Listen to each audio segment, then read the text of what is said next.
New York City, I'm Shauna Smith alongside Madison Mills, and this is Yahoo Finance's flagship show, The Morning Brief. Stock futures relatively flat, looking mildly mixed, I would say. The S&P down about 0.1%. The Dow moving to the downside. The Nasdaq just over to the upside here to kick off the holiday-shortened trading week. This coming after the S&P 500 and Nasdaq closed at record highs last week. Markets now left looking for the next big catalyst. So let's get to it. 3 things that you need to know this Monday morning as you prep for the trading day. Yahoo Finance's Josh Schaefer, Jared Blickery, and Rick Newman have more. Stock futures are taking a breather this morning after the S&P 500 hit 4 straight record closes last week. Investment banks are getting more bullish on the benchmark index, however, with Evercore ISI and Goldman Sachs raising their 2024 year-end price targets on the S&P 500. Goldman Sachs lifting its targets of 5,600 from 5,200, driven by stronger earnings growth. Meanwhile, Evercore ISI's Julian Emanuel boosted his year-end target on the S&P to 6,000 from 4,750, citing a promising path for inflation and momentum surrounding the AI trade. Plus, the great rate debate, well, it lives on. Minneapolis Fed President Neel Kashkari, he's saying on Sunday that it is a reasonable prediction that the Fed will wait until December to cut interest rates. This comes after softer than expected inflation data fueled investor optimism around interest rate cuts last week. Now, Kashkari's latest comments reaffirm the central bank's stance that the Fed still needs more data before making any decisions on rate cuts. And China's battered property sector woes continue. The country's latest factory output data shows new home prices in roughly 70 major Chinese cities fell in May from the month before, according to the latest report from China's National Bureau of Statistics. The data also showing investment in the housing sector for the first 5 months of the year fell more than 10% during the last year. Asian markets are falling on the disappointing results.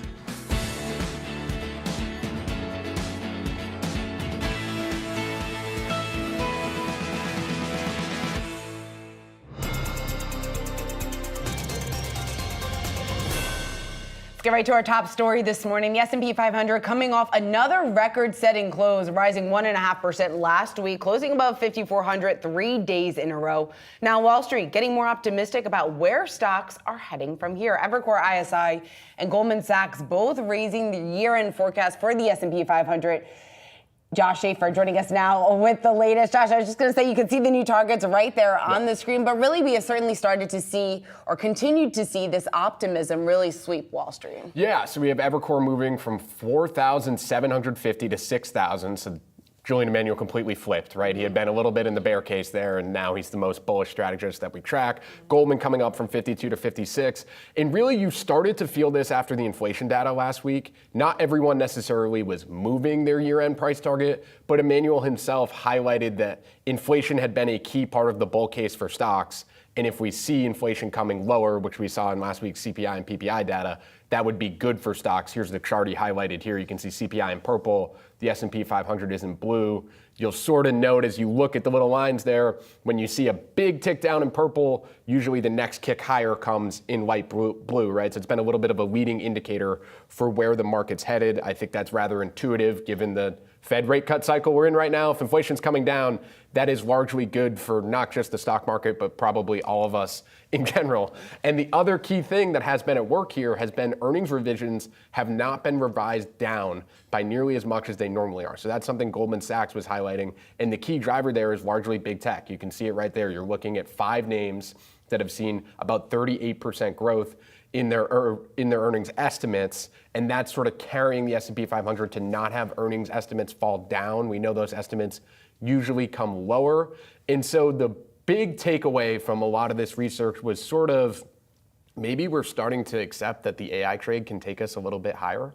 Right. Like even if it's just the 5 stocks, that could mean that the market could run higher. Goldman said if we have large cap exceptionalism, they see the S&P 500 closing above 6,000. So there's sort of different cases here, but if you have that large cap outperformance, people are starting to realize that if that continues, that would be very good for the broad index. How much of this is reliant on what the Fed does moving forward, or because it's kind of like a scoop of CPI data with AI sprinkles, is it okay if the Fed takes a little bit longer to start cutting? I think so, Maddie. There's not a lot of people in these notes saying, we believe the Fed is going to cut 2 times this year, and that is why the S&P 500 is going to hit 6,000.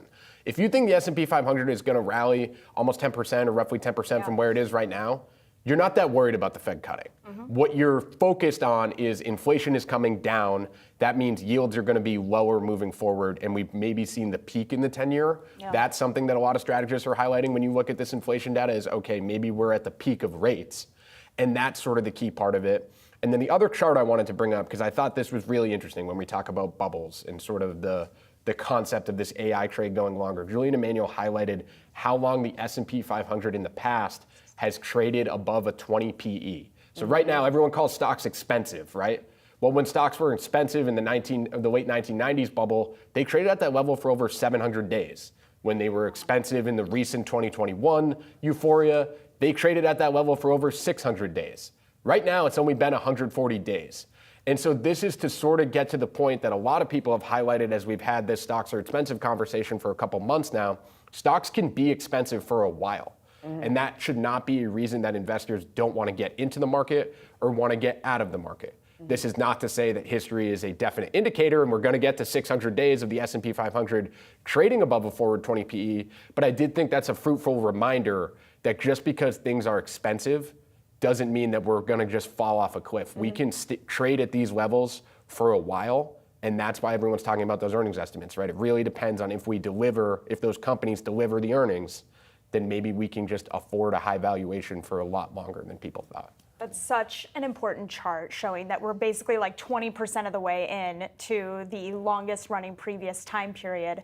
There's a lot of charts that show us that we are just not at the 1990s dot-com bubble euphoria. If that's where you think we're headed, there's more to come in that aspect. Higher for longer, maybe. Higher valuations for longer, Maddie. There we go. Higher valuations for longer. A great new phrase from our very own Josh Schaefer. Josh, thank you as always for bringing us your great reporting.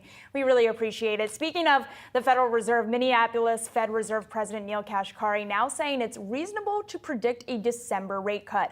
Kashkari telling CBS's Face the Nation that the Fed is in a good position to take its time and watch the data. Joining us now to discuss, we have Veronica Willis, Wells Fargo Investment Institute Global Investment Strategist. Veronica, thanks so much for being here. So I know that you still anticipate 2 cuts for this year. Talk to me about what single piece of data you think the Fed would have to see, particularly for Kashkari's call in December, to get moved up a bit to allocate enough time for 2 cuts. I think it's not going to be one single data point that the Fed is looking at. I think there are going to be multiple data points between now and the end of the year that will give the Fed more confidence to potentially do 2 rate cuts this year instead of the one that they've got penciled in their latest dot plot. There's going to be updates on inflation. If we continue to see inflation moving in the right direction, I think the Fed's going to feel a little bit more confident that they'll be able to cut rates more than once this year. We've got retail sales out this week that I think is going to be really important. If that trend of slowing consumer spending still holds, we're starting to see the economy soften a little bit, but not too much. We start to see inflation come down. We start to see the labor market normalizing, getting a little bit closer to those pre-pandemic levels. I think the Fed will get a little bit more confident about potentially doing 2 rate cuts this year. Veronica, when we talk about the prospect here of 2 rate cuts, what exactly is that going to look like here for equities? Is that going to be the catalyst, do you think, to really keep this momentum that we certainly have seen in the market alive?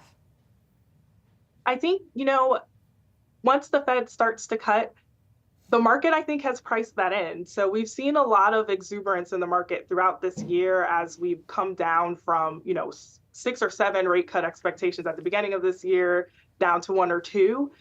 The market's really still, felt positive about, the prospect of, any cuts at all. And I think that a lot of that's been priced in. So I don't see a lot more exuberance once the Fed starts to actually cut. But there is the potential for the market to still remain strong. We're not expecting a major pullback or anything like that. Yeah, we were just talking with our markets reporter, Josh Schaefer, about this, and he was mentioning that it's really about the AI trade. I'm curious from your perspective, I know that you trimmed tech to neutral. How do you maintain that perspective given that tech is really driving this market, even perhaps more than the Fed is at this moment? I think, it's key to remember that tech is a huge sector within, if we're just thinking about the S&P 500. And so even a neutral allocation there is a significant weighting. We're kind of cautioning our investors against getting over their skis in that tech exposure, because we do believe that the AI play is a longer term theme that should be beneficial across multiple sectors. So, thinking in particular of kind of the infrastructure that's needed to maintain AI, and as that is adopted broader across various industries, we think that that could actually be beneficial across more than just the tech sector. And so we're wanting to kind of diversify our exposure there. And Veronica, I guess more specifically, what should investors be keeping in mind when they are trying to position themselves for that longer term AI play? Is it utilities? Is it energy? Where should they be looking? Right now, we're favorable on energy, industrials, and materials. And those three sectors we think are, positioned really well to benefit from the AI trade. And the valuations are a lot more attractive than thinking about those more stretched valuations in the tech sector. All right, Veronica Willis, Wells Fargo Investment Institute Global Investment Strategist. Thanks so much for hopping on with us this morning. Thank you. Coming up on Yahoo Finance tomorrow, we will bring you an exclusive interview with Federal Reserve Bank of Boston President Susan Collins. She'll be weighing in on the rate cut trajectory, and also that's coming up in the 4 o'clock hour tomorrow. Again, Fed Boston President Susan Collins will be joining Yahoo Finance tomorrow afternoon, 4 p.m. Eastern Time. You won't want to miss that. Well, China's housing market still struggling to rebound even after record stimulus, with housing prices declining at a faster pace than initially anticipated. Industrial output also slowing to 5.6%. That's down from 6.7% in April. Meantime, industrial production has largely kept the country's growth on track despite its otherwise slowing economy. So again, some concerning signs within this report, and really underscores what we have seen play out here in China, Maddie, over the last several quarters, the last several months specifically, and that is that bumpy recovery. And now specifically, I think the most concerning data point out of China here that we did get early this morning was the latest data that they have on the property sector, some of the weakness there, and maybe what ultimately is going to be needed in order to prop up the economy, maybe in the longer term. It's so critical, particularly because the government has already been pushing a lot of stimulus into the housing sector to the tune of $350 billion. That is clearly not helping prop up the housing market, which is critical. This is a market that has been in complete disarray over the course of the last couple of years coming out of COVID. We keep talking about when is China going to be in its post-pandemic recovery mode. The housing market is a very critical part of that puzzle. And this is important because it's also part of the overall picture when we think about demand for things like iPhones coming out of the region, for EVs. The Chinese economy is such a critical part of so many of the companies that we talk about every single day. Until the consumer there starts to get on better footing, it's going to be a tough read through to some of those other names. And as a final data point here, they still have a 5% growth target for the consumers in China over the course of this year. So I wouldn't be surprised if we see more stimulus from the PBOC into the housing market in order to get to that 5% number. Yeah, exactly. And it's also important to point out what we saw on the retail side of things too, because there's lots of questions about how much, obviously, that we can trust some of this data coming out of China. But when you take a look at those retail sales number, retail spending at least picking up, it remains weak when you compare it to some of those past readings that we have gotten on, historically speaking. But again, it does point to that mixed data that we are getting out of China. And then again, ultimately, what that bumpy recovery could mean here to U.S. investors as well, even just more broadly speaking about that global perspective. Absolutely. Well, going global here as well, oil prices are higher today. This comes after crude prices saw their first weekly gain in about a month. Now, downbeat economic data out of China sparking fears that oil demand could falter even further. Joining us for his outlook on the sector, we have Kit Haynes, Energy Aspects Global Crude Lead. Kit, thanks so much for being here. As you heard, we were just talking about the demand picture in China continuing to weaken. To what extent do you think that could drive oil prices moving forward here? I mean, look, I just saw what you were posting, and I think your focus was more on the industrial output side. But actually, if you do look at the retail side, it has been improving. And one of the things that a lot of people are missing, I think, with China is how it's transitioning to more of a consumer-based economy rather than an industrial-based economy. It's trying to decrease energy intensity. So actually, I think you can read those demand or that some of that data that came out today is relatively constructive. But I think, as we go into like the second half of this year, is it going to get any worse? I don't think so. I think we're looking at a good point now for global demand heading into the summer. And for China in particular, I think we have a couple of specific things like heavy rains, the fishing ban coming up, and that's going to kind of dampening some of the sentiment around particularly diesel demand at the moment. But I think heading into August, September time, things are going to look a lot better. So we're relatively constructive on that outlook. So, Kit, it does sound like you see a tighter market, at least in the near term. So what ultimately is that going to do to prices here over the next couple of months? Look, I don't think we're going to rocket higher, but I think, just if you look at fundamentals, we're going to have higher runs, higher demand going into the summer. And it's kind of a relatively seasonal thing. So I think from where we are right now, we've just been in probably in the weakest demand point of the year, and we pick up into the summer. So if you look at some of the flight data, some of the travel data, and this isn't just in the US, I think it's in all parts of the world. Europe's looking pretty good, even China in terms of gasoline demand and jet demand is looking very good. So, we see things picking up, probably moving towards the highs that we saw earlier this year, but I don't think beyond that. I think there's a lot of things in play. A lot of potential levers that could still be pulled if prices do get high, such as an SPR release that I think Amos Hochstein was talking about yesterday. Well, let's talk about that. According to the FT here, Biden is ready to reopen U.S. oil reserves if gas prices jump. That is, of course, heading into the election. How much is that potential move from the Biden administration already priced in? Yeah, I mean, look, I think that announcement kind of does go towards capping your upside in prices. I think people are going to be looking at the opportunity here. Your Brent's trading around $83. Yeah, it's probably, $5-10 of upside there. But I think if we do head into the 90s, that's when people start to kind of look at, are we too high? And what can we do to try and, stem the rally here? So I think that tends to be that range. I think $80 to $90, most people are relatively happy with it. When we go above that, that's when we start to see red flags. Okay, we've seen the market largely shrug off the geopolitical risk aspect of this. Is this something that you think investors maybe should be paying a bit more attention to? And ultimately, how do you see that impacting prices here over the coming months?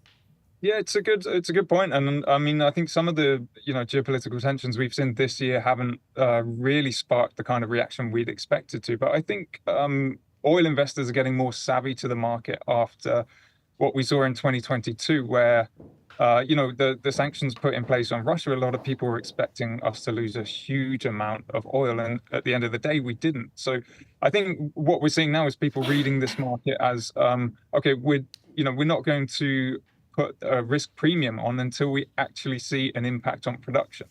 And a lot of the geopolitical risks at the moment aren't impacting production. Like the Houthis are causing disruption with shipping, and obviously Israel-Gaza is a pretty big thing at the moment, and Russia-Ukraine, of course.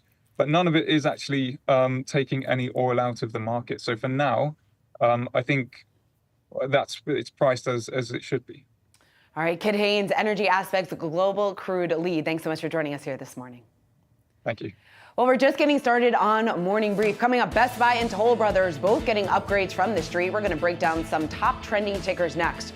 And stocks hovering near record highs, but can the rally last through the summer? That's quite the loaded question. We're going to discuss during our 10 a.m. hour of Catalyst.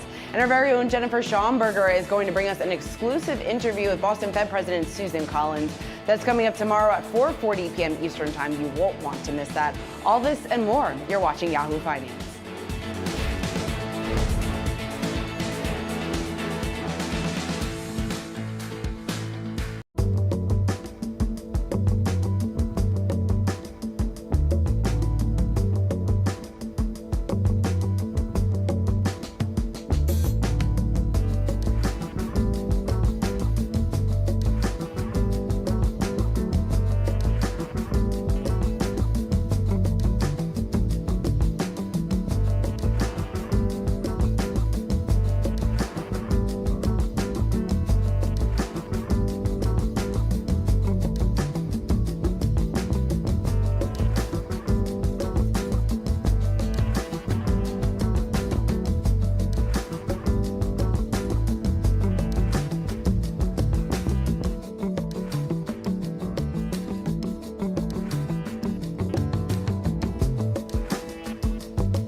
Autodesk shares moving higher on reports that activist Starboard Value has a $500 million stake in the company. That's according to the Wall Street Journal. Starboard Value is reportedly seeking changes within Autodesk, including a potential board shakeup. Now, this is all stemming from what has played out at Autodesk here over the last several months. Now, they did have an internal probe regarding some accounting questions into the company. Now, what that investigation did result in, it didn't lead to any changes here to Autodesk's previously disclosed financial reports, although the company ultimately did move its CFO into a new position. So now Starboard, the question of their issue with what has played out here over the last several weeks, or the real issue, has been the timing of when Autodesk did disclose that probe, saying that they disclosed it right after a window had closed for board nominations, and now they are pushing here to have that window reopened because they think that maybe a new board members could potentially help address some of the issues here at Autodesk. So again, we're seeing Autodesk shares move higher on this news here today. Starboard Value, a $500 million stake here in Autodesk, and now pushing for some changes here in a letter to Autodesk executives. Yeah, and this comes as the stock under a little bit of pressure, at least. They're down about 3.5% year to date. Over the past year, though, up nearly 7%. It does appear that, according to Bloomberg, they reached out and Autodesk said they were confident in their direction after the Starboard letter in an email, but that is just according to Bloomberg reporting there. Having said that, like you mentioned, Shauna, I think the critical part here is this investigation that is going to be the key piece of Starboard's argument, at least moving forward here, about kind of concerns with the software company's performance and how they have handled that accounting probe in particular. That seems to be the sticking point, at least for Starboard here.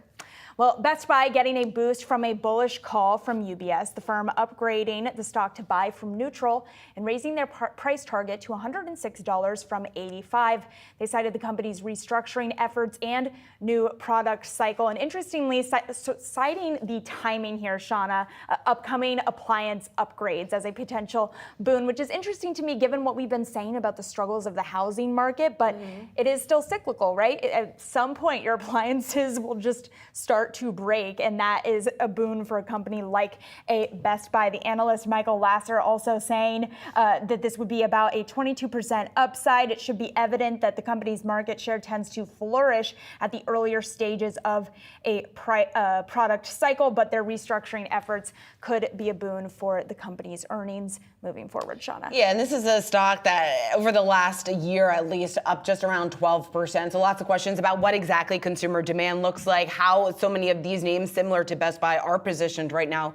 But UBS at least coming out saying that they really see this potential forthcoming appliance upgrade cycle, and they think that is going to be enough here to lift Best Buy here from current levels. You can see it at least for today, or at least where it closed on Friday, closed just above $87 a share. We are seeing a bit of a move to the upside here in early trading on the heels of this call here from UBS. But again, this is all surrounding this new product cycle, what exactly they think that is going to do here for Best Buy. And a lot of this just hinges on the consumer. We will get another reading on the consumer tomorrow when we get retail sales. But again, this willingness to spend, especially on these larger ticket items, I think a lot of that is still in question given where we are in the economic cycle. All right, well, Toll Brothers also getting a bullish call this morning. This time, it's from Goldman Sachs, the firm upgrading the stock from sell to neutral, also raising their price target from $112 a share to $124. Now, their argument is that the company is going to benefit from outperformance in new home sales. We have seen many of these home builders outperform here. Many people who are out there still in the market looking for homes. Existing home market inventory remains extremely low. New home sales or new homes are really almost the only game in town for so many of those who are out there hunting for homes, looking to purchase maybe their new home or looking to move from their current location. So again, many of these home builders getting that boost, seeing that demand, and their real issue has been supply meeting demand and their ability to do that in a timely fashion. That's really been what has been coming up on the earnings calls here over the last several quarters. Yeah, and it's interesting. This is another name. We are sensing a little bit of a theme here of a company that's going to benefit from hopes about rate cuts moving forward and the impact that could have on the housing market. I wonder if that is a little bit of the Best Buy story here as well. The idea that home buyers and potential home buyers might get a little bit of relief as rates are starting to get priced in as potentially having some cuts this year.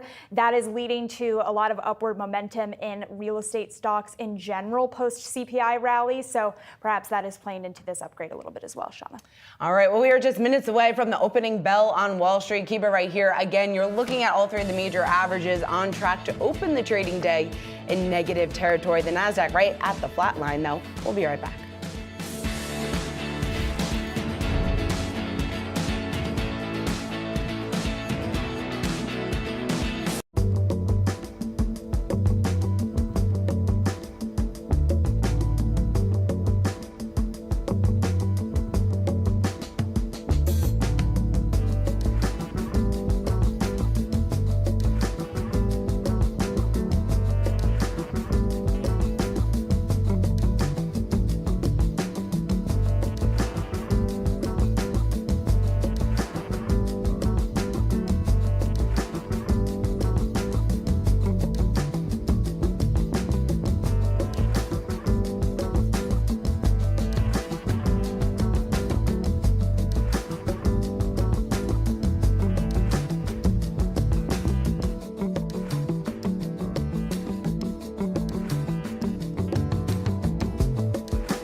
Welcome back to the Morning Brief on Yahoo Finance. You are taking a look at futures right now. Dow and S&P under a bit of pressure, but remember last week it was a record-setting week here for the markets. Lots of optimism about the latest readings that we got on inflation and what exactly that could mean for the Fed's next move for cutting rates here as we kick off a new trading week here on Wall Street, a shortened holiday trading week. Again, you're seeing that excitement play out at the Nasdaq and the New York Stock Exchange here, Maddie. But as we take a look at the major averages, we are looking at a bit of a mixed picture here at the open. At least you've got the Dow off just about 0.3%. You also have the S&P off about 0.1% here. But again, well above that 5,400 level. All above that record high too, but it's interesting to look at the amount of pressure on the S&P equal weighted index, down 0.7%, even more than the broader S&P. That is telling to us about the narrowness, the concentration of this rally, the tech rally, and the market cap weighted S&P potentially holding that index up just a little bit. But our very own Jared Blicker, he's standing by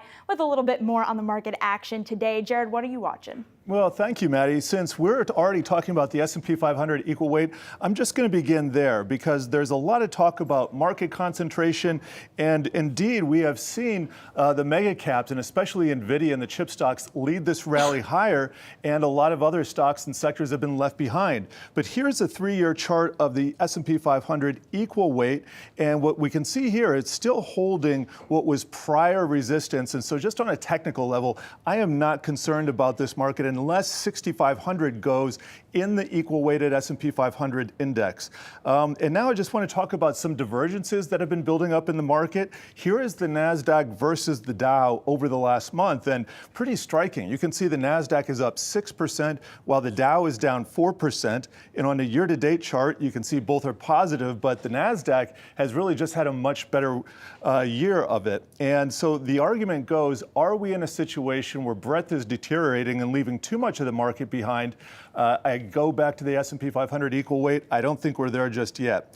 We can also take a look at the S&P 500, those two markets, equal weight versus market cap, and it's a very similar story.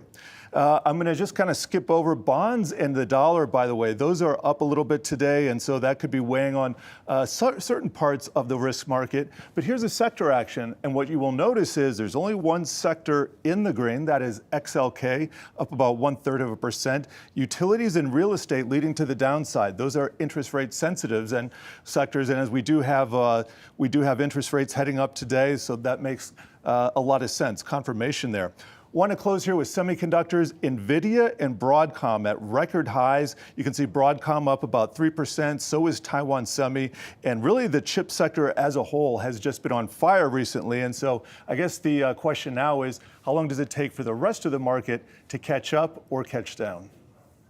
All right, Jared, great stuff. Thanks so much. Well, Jared just mentioned it, and you're taking a look at it right now. You've got NVIDIA notching a fresh record high this morning. Big tech has been driving this record-setting rally that we have seen play out, especially some of the excitement in the markets last week. Now, the sector accounting for over 61% of the S&P 500's gains so far this year. Here to discuss tech's outsized impact on markets and much more, we want to bring in Matt Maley. He is Miller Tabak's Managing Director and Equity Strategist. Matt, it's great to see you here. So let's talk about that concentration that we certainly have seen play out here in the markets. We're talking about some concerns, some risks that might signal here for the broader market. What do you think just about where we are at the current valuations and whether or not maybe there is too much worry about that narrow concentration? Well, you never like to see a narrow rally. Having said that, this time last year, we had a very similar narrow rally, and yet it kept going for another month and a half, and it really didn't see a pullback until we got to August.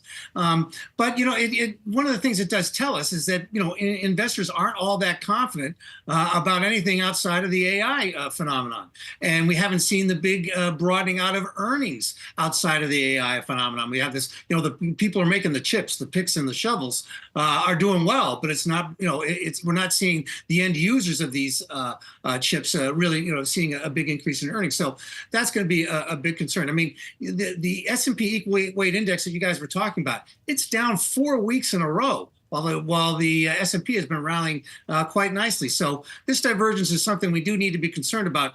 Yes, maybe it does need to fall a little bit further before it creates some problems. But whenever you see a narrow market, especially when it's as incredibly narrow as this one is, it does raise some questions.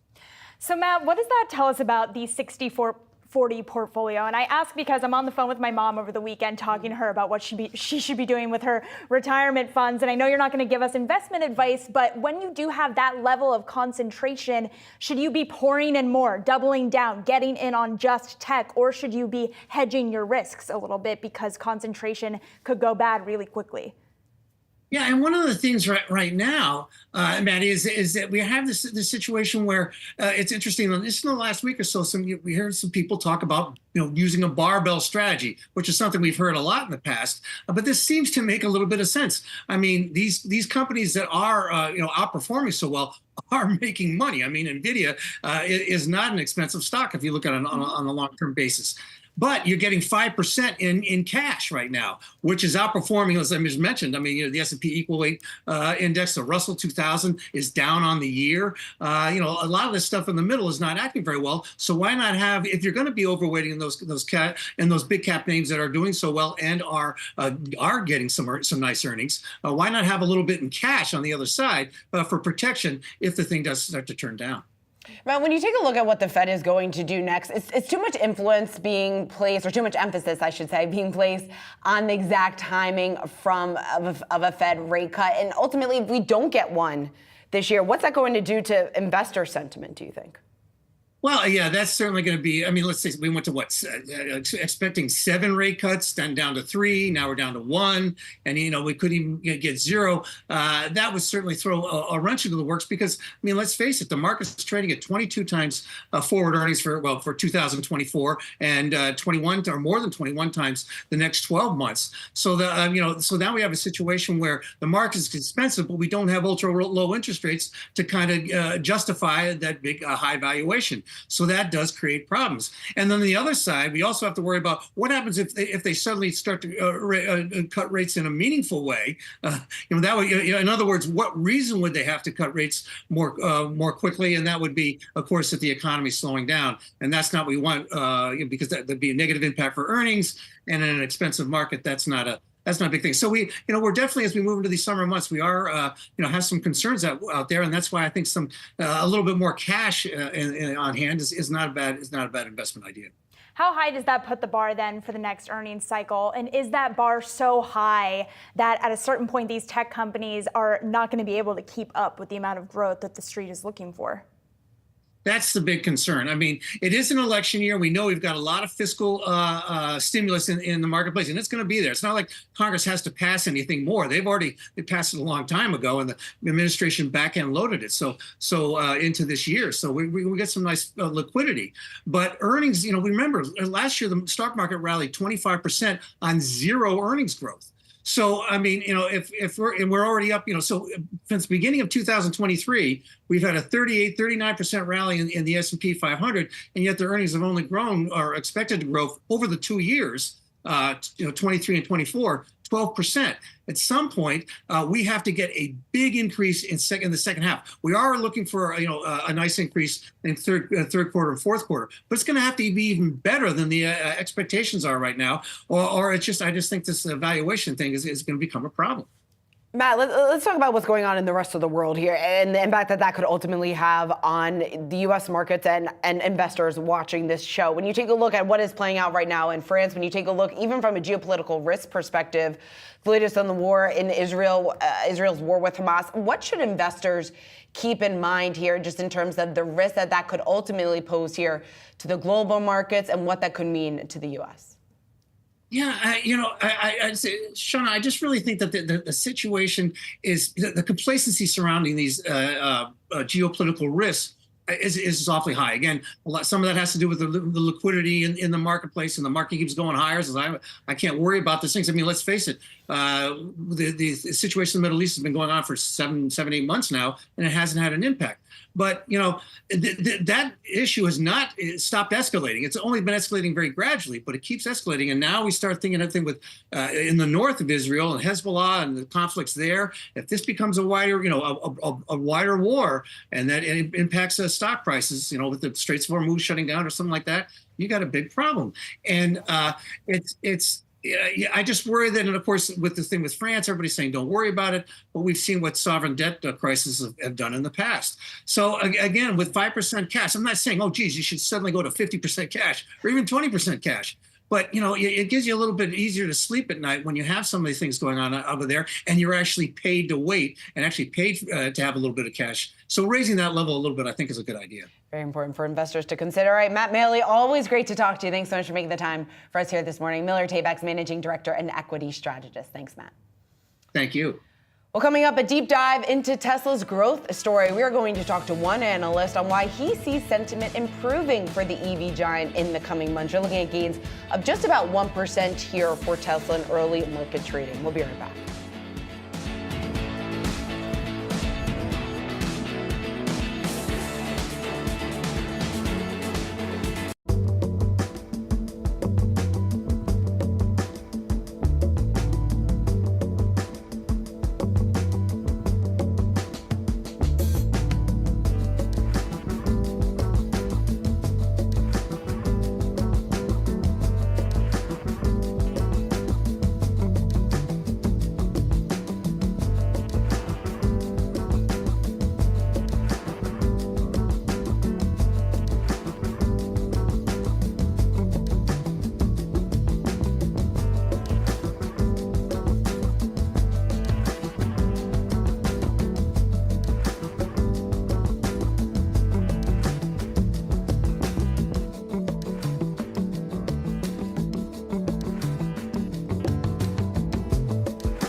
Tesla shares moving to the upside here, up nearly 1.5% after the EV giant's shareholder meeting. At that meeting, Musk predicted that Tesla's Optimus robots could eventually lift the company's market cap to $25 trillion. But what are the other catalysts that Wall Street is watching? For a deeper dive into Tesla's growth story, we are joined by Itay Michaeli, U.S. Auto Parts and analyst here. Thank you so much, Itay, for joining us here. I want to start on what you are anticipating based on what we heard from Musk, specifically with regards to new product announcements. Sometimes it's tough to kind of suss out whether or not Musk's approach is necessarily going to prove to come to fruition. What did you make of the teasing out of certain new products to come at that meeting?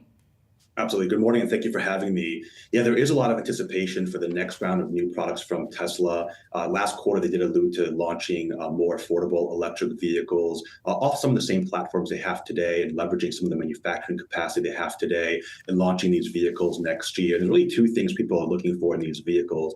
The first, of course, is the price point, just given that EVs do need to become more affordable and you know, there's some opportunity for growth at lower price points. But the second thing that we're particularly looking for is really just the overall design and content of these vehicles, because the ultimate question, I think, for investors is going to be that will these vehicles generate the same type of excitement we've seen for other high volume vehicles in the past, such as, of course, the Model 3 and the Model Y? If the answer to that question is yes, we do see scope for sentiment to improve as the focus would then turn to these new products driving additional growth, versus which is really needed just given some of the demand headwinds that both electric vehicles, of course, are seeing around the world, and that Tesla specifically is facing given some of the aging out of their current portfolio.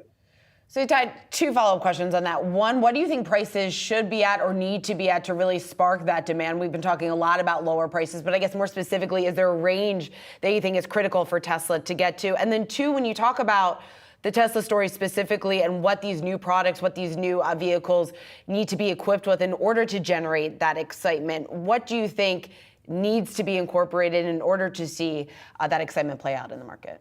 Yeah, so there's a lot of technologies, but whether it's in the interior of the vehicle or even others that could just create more of a change, right? When you think about large car companies as they grow, there does need to be different design languages, even different sub-brands within those vehicles to really appeal to a wider audience around the world. Because when you look at different regional tastes and regional consumer preferences, they too tend to vary not only by country, but even within regions in certain countries, including here in the US. So you know, we want to see a lot of innovation, maybe different design languages, but really whatever it takes. Of course, Tesla's very good at innovation and very good at product to create a lot of incremental excitement. And price points are clearly important, but we've been on the view the price isn't Tesla's number one issue today. We would actually rank just the overall aging of the portfolio as being maybe a bigger issue for the company today than just price alone. So of course, we want to see 30, 40,000 and eventually even lower than that. Of course, Tesla's had aspirations to launch a $25,000 EV, of course.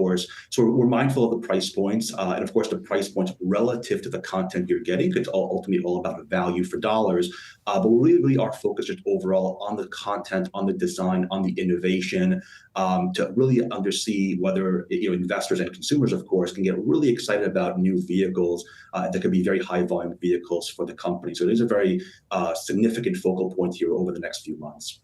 Itay, I wonder if you can talk a little bit about the path to autonomous vehicles. And you sort of mentioned the varying global appetite for a variety of things coming from Tesla. To what extent is the kind of bifurcation in interest in being in a full self-driving vehicle across countries globally sort of a potential headwind for Tesla moving forward?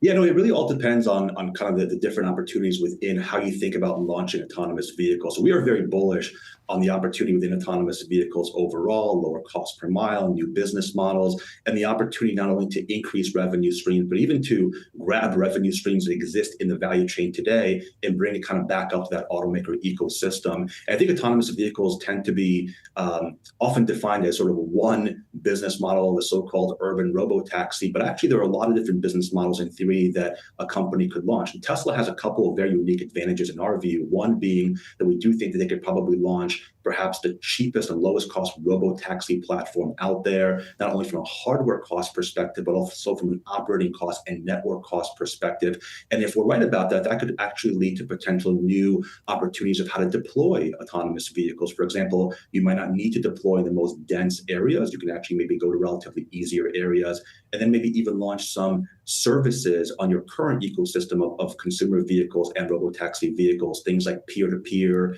vehicle lending, things like, you order something at 9 o'clock at night and the vehicle travels to get it for you at 2 a.m. Why 2 a.m.? Because the safest autonomous vehicles are going to be the one driving without any person in the vehicle in relative times where few people are out on the road, and the vehicle can kind of bring you those items that you ordered in the morning. And so there's a lot of different ecosystem effects that we think that you can create to sell more vehicles, create new revenue streams, and ultimately try to supplement the consumer fleet with robo-taxi. Because the number one factor we think they have to get right when they kind of reveal the robo-taxi day is, of course, the cost and the vehicle itself, but ultimately is how are you going to deploy autonomous vehicles in a way that's first and foremost safe, but also can lead to additional revenue streams that maybe people aren't really thinking about today.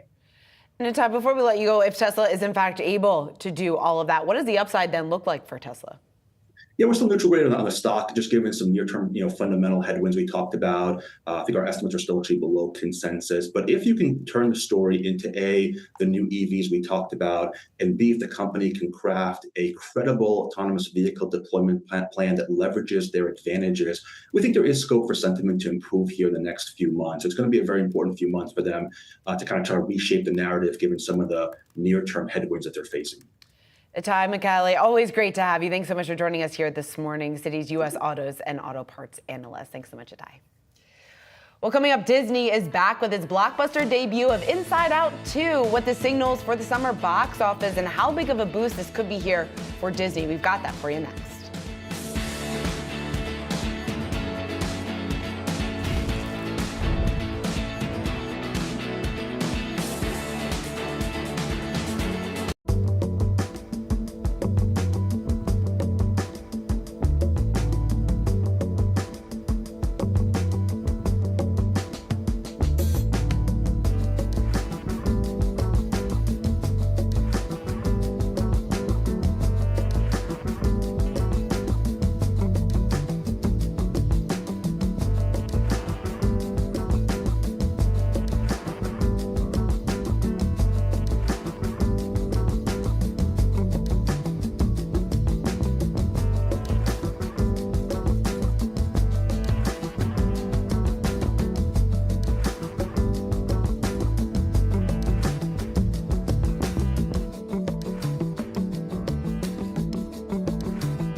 Disney is back at the box office, smashing expectations with its new release, Inside Out 2, bringing in $155 million domestically just in its first weekend. This is the first film since last year's Barbie that's debuted above that $100 million mark. Yahoo Finance's Alexandra Canal has the details for us. Allie, this is a big deal for the box office. I mean, finally a little bit of optimism about people coming back in. Yes, big deal for the box office. Also a big deal for Disney that has really struggled with its Pixar films and animated films. The film was the second highest theatrical opening of an animated movie and the first film since Barbie to cross that 100 million mark in its debut. And we have seen Pixar really struggle when it comes to the relevancy at the box office, when it comes to getting those butts in seats. But recently there's been a strategy shift from Pixar when it comes to the types of films that not only that they're producing, but how many films they plan to show in theaters. We've heard Disney CEO Bob Iger preach this quality over quantity strategy, and that's echoed throughout multiple facets of this business. And when it comes to Pixar, their strategy is going to be sequels, sequels, sequels, and less movies than previous. So 3 movies every 2 years, with every other film being either a sequel or a spin-off. Now, this comes as it still continues to face pretty stiff competition from movie producers like NBC Universal and Sony. So the point here is to really drive home this built-in audience, that if you continue to create movies that have that loyal fan base, up to a point, people will continue to come out. So, of course, we've seen this strategy fail before. I mean, Lightyear, that was a sequel in 2022 that really did not perform well at all. So they need to pick and choose what types of movies they want to recreate for spin-offs and sequels, and also a big emphasis on the box office, not as much Disney Plus, because that was a point of confusion as well. Yeah, exactly. And it is interesting just how many people went out and saw Inside Out 2, and really the excitement that they were able to build surrounding this release. So, Allie, it looks like that's good news here, at least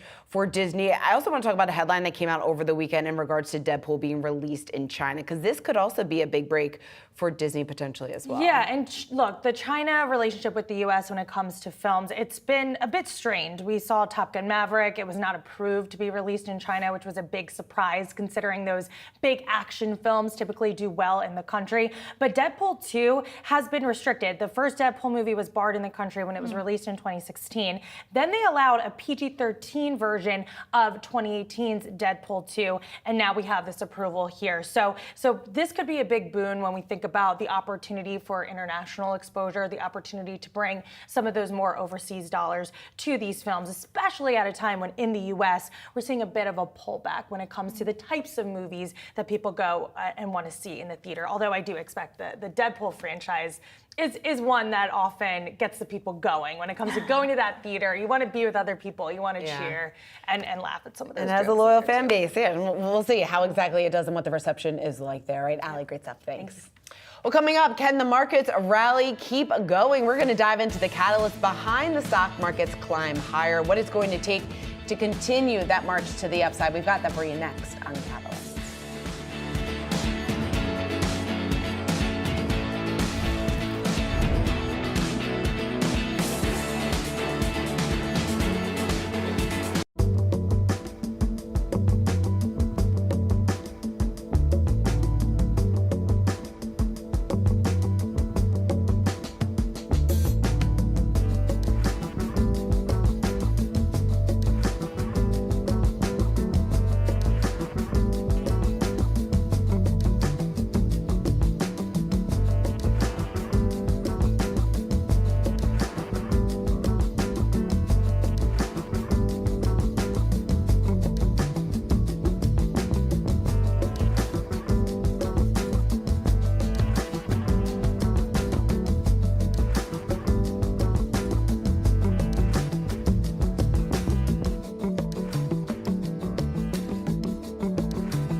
It's 10 a.m. here in New York City. I'm Shauna Smith alongside Madison Mills. Let's dive into the catalyst moving markets today.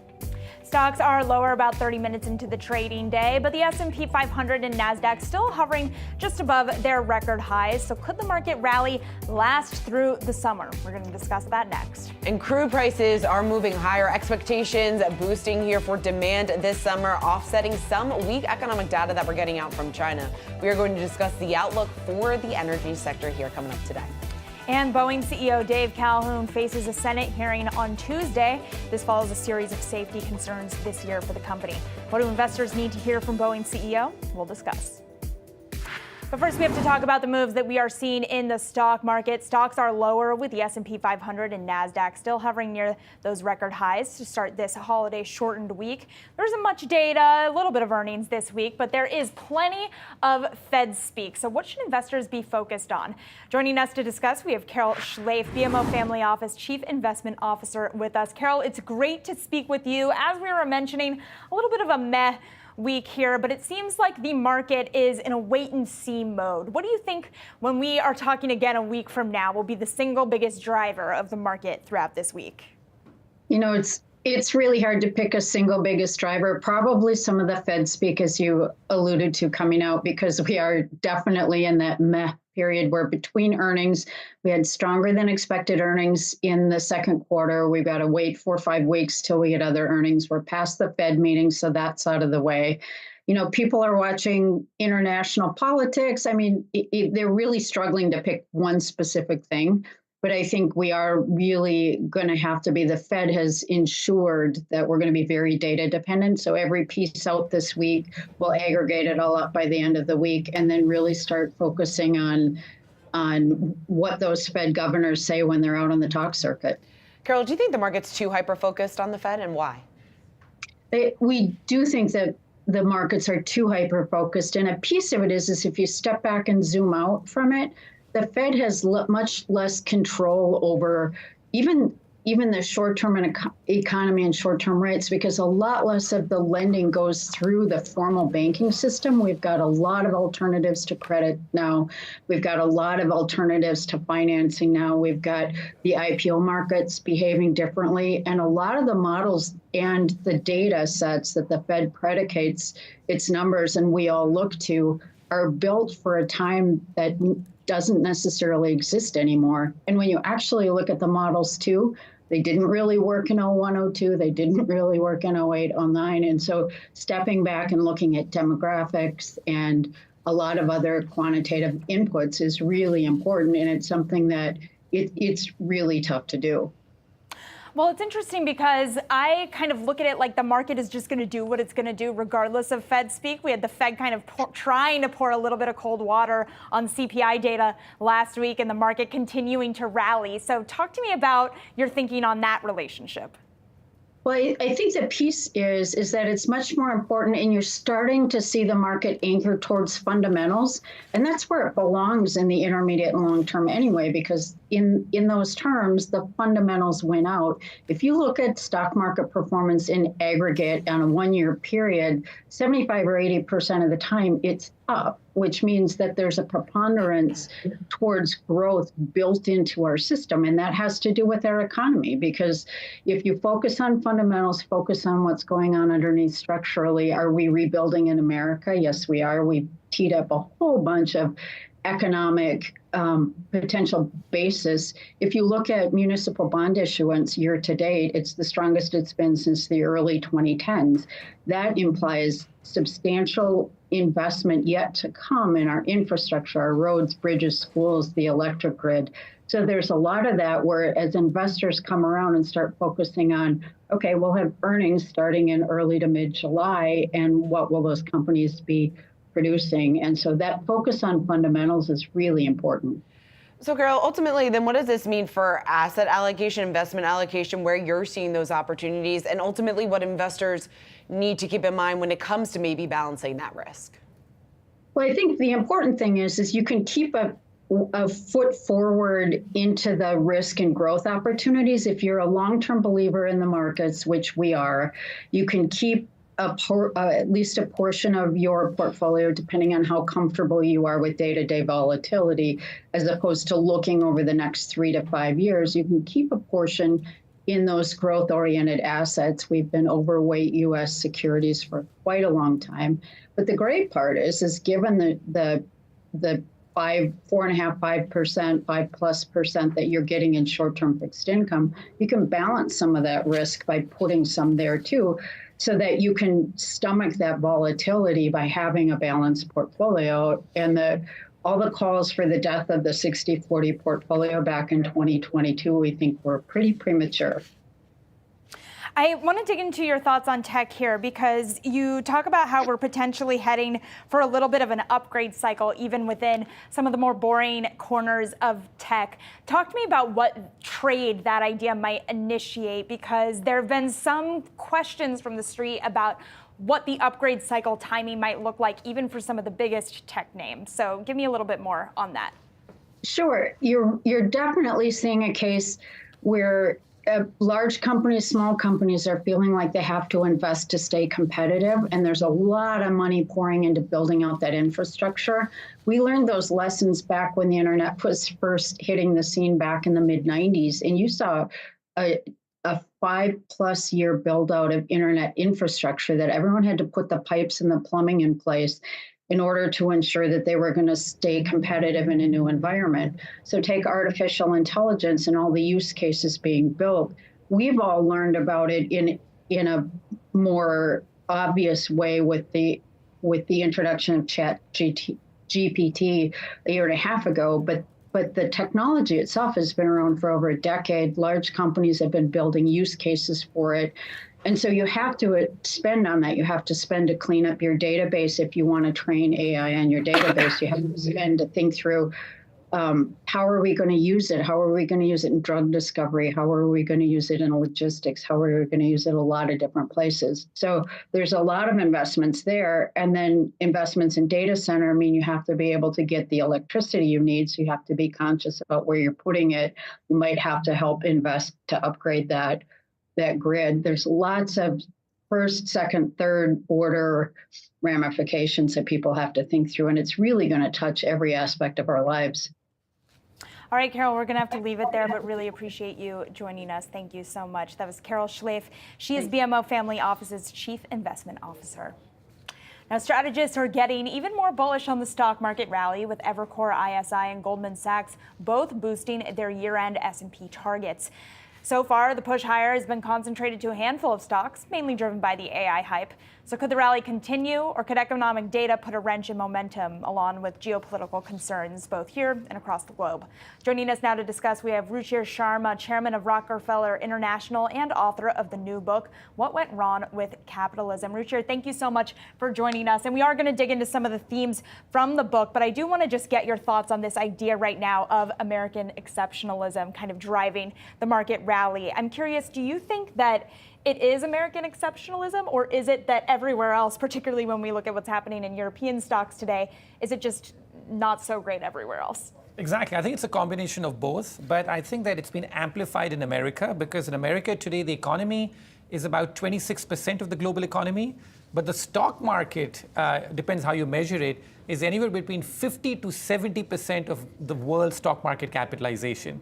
So I think that it's true that the rest of the world, especially like places like Europe, as I argue in my book, that capitalism is in even worse shape in the other Western nations. And so therefore that makes America feel a bit exceptional.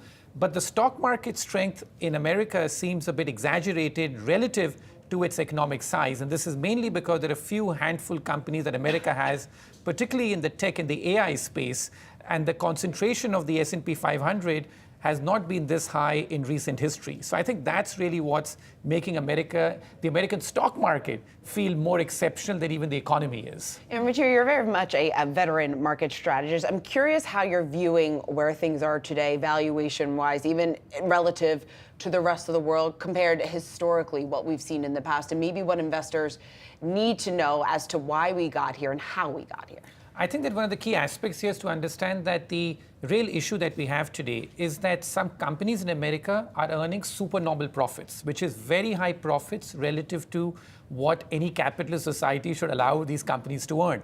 So the valuations are expensive, but the real story is not about valuations. The real story is the fact that you have these companies in America today, especially these tech giants, which are producing these incredible cash flows, incredible amount of earnings. And so I think that is what is very difficult to analyze the market today. But the classic bubbles that we spot is that valuations become very high. And so everybody looks back and says, hey, the valuations of the market today are high, but not as high as, let's say, the 99-2000 bubble. That's the typical reference point. But the big difference is that, like, how do you explain the fact that these companies are maybe over-earning, which is that normally in a capitalist society, you need new companies to come to take away the profits of the existing companies. But today, these handful of companies in America are earning extraordinary profits. And so that makes it very difficult, I think, to analyze what's going on. So the investor is saying, hey, the profits are great, valuations are high, but not that high, so we can keep piling onto these stocks. But the problem is that the earnings are supernormal high. And that, to me, is a real issue, with what's happening in America today. Is the market just mirroring the wealth concentration that we're seeing then? Exactly, absolutely. So the market's mirroring that, and I think that this broad trend, which again, we'll speak about in the book, is that the inequality in America, whether it's not just wealth inequality, even corporate inequality today is at record highs. And corporate inequality has many measures. One of them is in terms of the concentration. The second also has to do with the fact, where people are working. Today, if you happen to be working at one of the big companies which dominate in your sector, you're going to earn incredibly well. You're working anywhere else in that sector, your earnings are way less than that, like in that one company. So it's like corporate inequality as well. But you're broadly correct that the stock market's incredible concentration is synonymous with what's happening in broader society in America. Richard, you had a great piece in the FT. We were reading it out this morning. And I think the thing that caught our attention was ultimately when we talk about what is driving the markets, what is driving the economy here, not only in the U.S. from a global perspective, you talked about one piece of the puzzle, and that is politics. When it comes to the upcoming election, let's start with the U.S. I guess, how do you see the outcome of the upcoming election in November? What specifically do investors need to know when trying to gauge, I guess, what candidate might be? Is there a candidate that is better for the market than the other? Yeah, so again here, what I pointed out in the piece is this, that what is the one conclusion having looked at elections around the world? People keep looking at it, that, our coalition government's better, which form of government is better, are left or right-leaning candidates better? And here's the one conclusion that I reached in that piece that you were referring to, which is that typically the best returns in the stock market come in the first term of a new leader. And the longer the leader stays in power, the worse it is. I looked at America as well, and the gap is pretty huge. In the first term of a president, the stock market tends to return over 80%. In the second term of that president, the stock market tends to return closer to 30%. So that's a big gap in terms of what's going on. Why does that happen?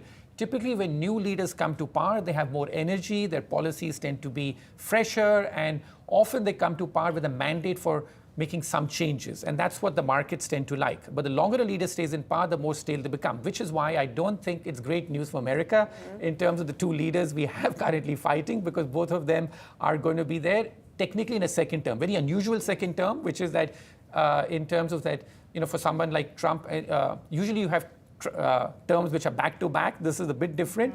But from just that standpoint, there are many pieces of the puzzle, as you say. From that standpoint, a second-term leader typically doesn't tend to be as good for the market as, let's say, a first-term leader. Yeah, a bit different is one way to describe it. But it's interesting because it mirrors this idea of there's a lot of pessimism across the country right now. And I thought it was fascinating the way that you start out the book talking and kind of comparing the economic situation in India that your family had noted to the U.S. and kind of how that framed your thinking on American capitalism. What would it take for American capitalism to come back to an era that you think is more appropriate, is less kind of bifurcated in terms of a K-shaped recovery and a wealth gap? Exactly. So I think that first, what I try to do in the book is, as we say, the first step to a cure is to diagnose the problem. What is the problem? As I argue in the book, that over the last 100 years, capitalism in this country has been grossly distorted. It's been distorted not just by the increasing role of government as you measure in terms of government as a spending as a share of GDP, but the way the government is seen to be pro-business but not pro-competition. Typically, capitalism should be promoting churn and should be, the hallmarks of capitalism, that everybody feels that they have an equality of opportunity, even if the outcome is unequal, because meritocracy lives certain people. Today, the problem in America is what? 35% only 35% of Americans feel that they will be better off than their parents. That number used to be 70 to 80%. Like a couple of generations ago. So what a massive change that's taken place. So the average American is feeling that the system somehow is rigged against them, that they are not getting to benefit from what's happening at the headline level. And I think that that's leading to this massive amount of angst across the Western world, why approval ratings of leaders across the Western world today are close to record lows. So what I try in the book show is that how the habits of government over time. Government spending has gone up a lot, yet trust in government today is close to record lows. Then this whole government culture of regulating. Today, America institutes 3,000 new regulations a year. It's gone up a lot. And over the last 20 years, they have withdrawn how many regulations? 20 in total over 20 years. So, the average person is feeling that they are under the weight of this incredible regulatory burden. One statistic that I cite in the book, that today the average employee spends about 16% of their time doing things like legal compliance courses or other sort of courses which are just to meet red tapeism, not stuff which is productive. 16% of the time is going in just that. So I think that what I try and show here is that the government is concerned, the road to hell is paved with good intentions. So the government thinks that they're trying to fix problems, but every time they're fixing problems, they're creating more regulation.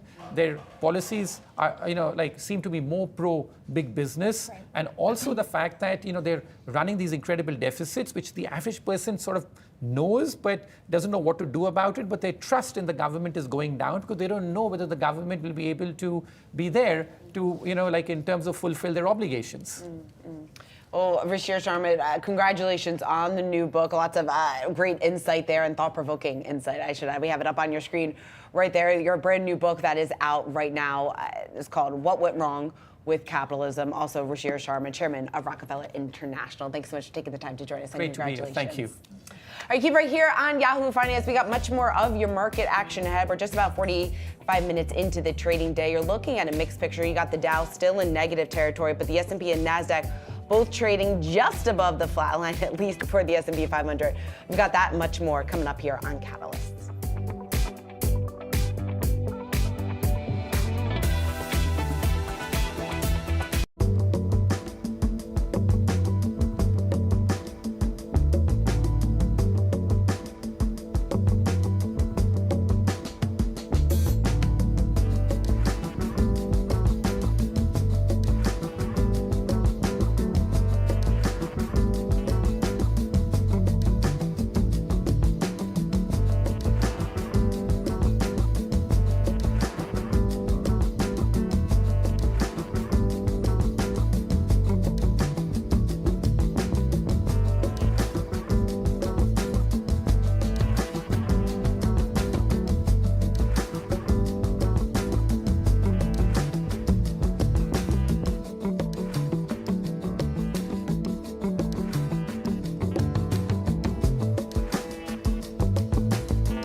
Boeing is back in the hot seat this week. Outgoing CEO Dave Calhoun is testifying before a Senate panel on Tuesday, where he's expected to answer questions about whistleblower allegations and quality control for aircraft. Yahoo Finance's Praz Subramanian joins us with the details on this and more. Praz, great to have you here.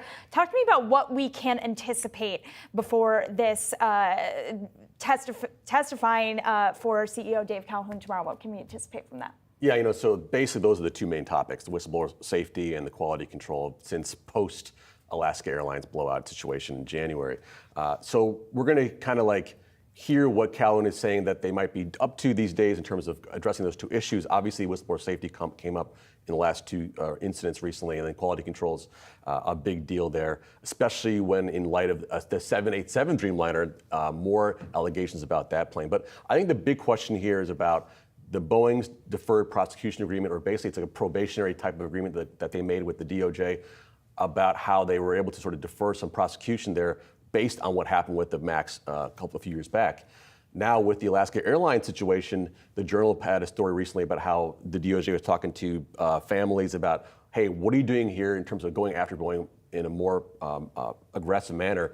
Basically, if the DOJ does go after Boeing and say, hey, you know what, you guys committed fraud here from a compliance safety issue, that could mean they could lose their government contracts, open to more lawsuits, et cetera. So it's a big deal for them come July 7th when the DOJ has to decide what they're going to do. Ross, it's so interesting when you take a look, and I know you've been covering this now for quite some time, the analyst reaction to this, they still don't seem too concerned with all this uncertainty. Any idea, just from the notes that you have read over the last several months, why that is and why there isn't more of, I guess, some angst or concern about what exactly the next several months is going to look like? Maybe there is, and they're just taking much more of that longer-term view. Yeah, I think in the near term, there's concern about can they raise money, right? Yeah. Their debt rating was downgraded a little bit recently, and that makes it more and more expensive to kind of finance these large operations, building their planes that, of course, now are sort of deliveries are slowing. They're not getting that much revenue in because of the fact of the compliance issues with FAA. But I think you raised a good point about why Boeing is not getting slammed by analysts, and I think the big question is I think we discussed before is that they're the only game in town. They're the only big major plane maker we have in this country, both from commercial but also defense industry. The government can't put Boeing out of business. That's the whole the crux of the argument. So hey, Boeing stock not doing so great. Maybe now is the time to buy, sort of what analysts are saying because of that. But for me, that doesn't, as an investor, doesn't make you confident in the company. Oh, they're not going to go down because the government says they can't. I mean, that's the question I think investors are saying. Hey, do I really want to be invested in this company if that's the case? But hey, if it's not going to go away, maybe that's a good time to buy. Right, there may be no one else for now, that timeline though. Right, for now, right? Who knows what happens in the future? Right, exactly. Well, Praz, thank you so much for joining us. Really appreciate you giving us the updates on that. Now, shares of NVIDIA hitting fresh record highs this morning, and Wall Street analysts still see more gains ahead. Susquehanna analyst Christopher Rowland set a target price of $160 on the stock. That is up from $145 previously, and that is the highest call on the street. Now, it's interesting because this is something that we've been talking about throughout the show here, Shauna, too. Yes, the multiple is higher than the medians that we're seeing for this name, and this is according to Rowland here, but the company is well positioned to take advantage of flourishing end markets. To translate that, the multiples make sense, right? And when you look at the amount of profit that NVIDIA is bringing in, the valuation is actually not that high. That's what Matt Maley was saying to us earlier as well. And this comes as we're seeing a lot of movement in the semiconductor space. AVGO, Broadcom hitting record highs as well today. AMD also on the upside. So seeing kind of a rising tide for all boats when it comes to the chip makers this morning. Yeah, exactly. And I think he summed it up well. Just the fact that NVIDIA is still very much well positioned here to take advantage of the flourishing end markets. We talk about that opportunity, what exactly that looks like, the growth rate still ahead here for NVIDIA. And by and large, analysts are very bullish still on this name, given the moat, given the fact that they have really dominated the industry, the conversation surrounding AI and that fuel that we've seen for growth here over the last several quarters. They aren't really showing much sign of slowing down anytime soon. In fact, we heard from Jensen Wong here on Yahoo Finance, just all the reasons, that long list of reasons to still remain very optimistic on NVIDIA's runway to growth here over the next several quarters. So I think this latest call here from Rollin really clearly lays out that bullish aspect here, the bullish case here for NVIDIA. And yes, despite the massive run-up that we've seen, despite the fact that there has certainly been this AI euphoria that has swept Wall Street, drilling down and comparing NVIDIA's valuation here, even to many others within the name, still very much attractively valued, even at these elevated growth levels, given the massive growth that the company has seen here over the last several quarters. All right, let's talk about Palantir. It's getting some love on Wall Street today. Argus Research initiating coverage on the company with a buy rating. $29 price target, just above where it is today on the stock. Now, Argus's price target indicating a potential upside of just around 23% from the company's current price. When you take into account why exactly they are a bit bullish, a lot of the bullish narrative here surrounding Palantir is the AI platform, the AI capabilities, what exactly that looks like here going forward for the company. So again, they're seeing increase of profitability. That's a real catalyst here going forward, that they have expanded their commercial sector with data management, analytics platform, and the capable here of providing solutions to complex business problems. All that to say, they see more demand here for Palantir's business going forward. Yeah, and they talk about defense as a potential bullish signal for the stock. And this is exactly what our very own Josh Lipton spoke with Palantir CEO Alex Karp about. Alex Karp saying that AI tech is going to play, quote, a crucial role on the battlefield. That is exactly what this Argus note kind of mentions here. The fact that U.S. defense and intelligence has kind of been one of the primary customers for Argus, and they expect that to continue. And this comes at a good time for the stock, by the way. This is a stock that's up over 43% year to date, up 50% over the past year. So a lot of potential here for that record run to continue for Palantir here.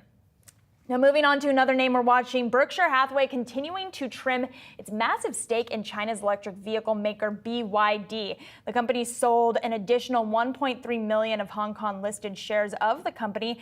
That totaled nearly $40 million. That is according to a filing to the Hong Kong Stock Exchange. And the sale reduced Berkshire's holding to 6.9% from 7% here. Now, it's interesting given what we've been talking about over the course of the past couple of weeks here with regards to tariffs. We know that EU just instituted their own tariffs on Chinese EVs. Europe is one of the big customers for the Chinese EV market. So I wonder to what extent this call from Berkshire was perhaps because of those potential headwinds. Obviously, this comes after the U.S. put their own tariffs on Chinese EVs, but that was much more of a kind of thesis statement about the U.S.-China relationship because we don't have Chinese EVs on sale here, but we do in Europe, and that is going to potentially be something that's going to put pressure on a name like BYD moving forward. And this also comes as we've continued to talk about the Tesla relationship in China and whether or not full self-driving cars are going to have more of a runway there versus in the States because they're getting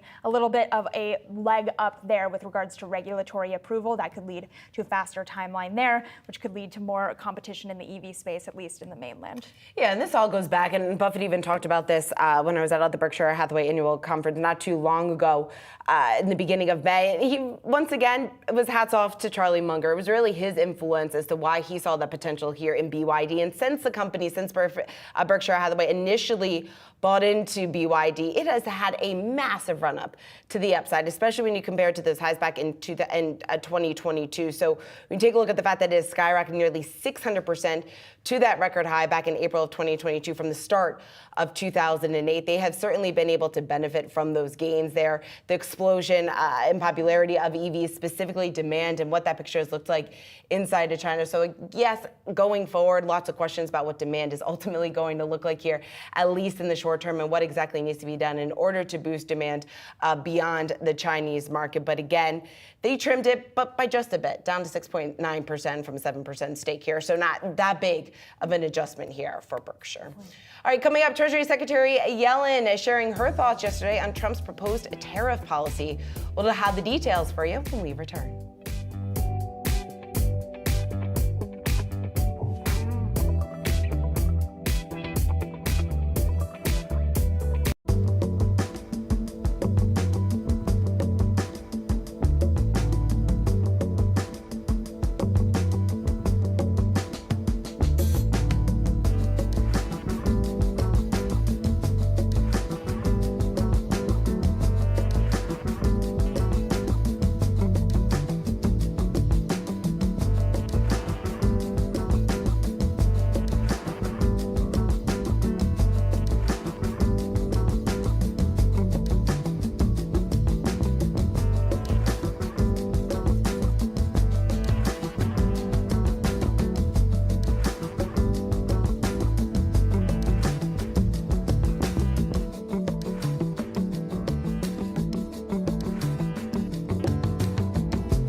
French far-right leader Marine Le Pen said she will not call for French President Emmanuel Macron's resignation if her party wins during the snap parliamentary elections.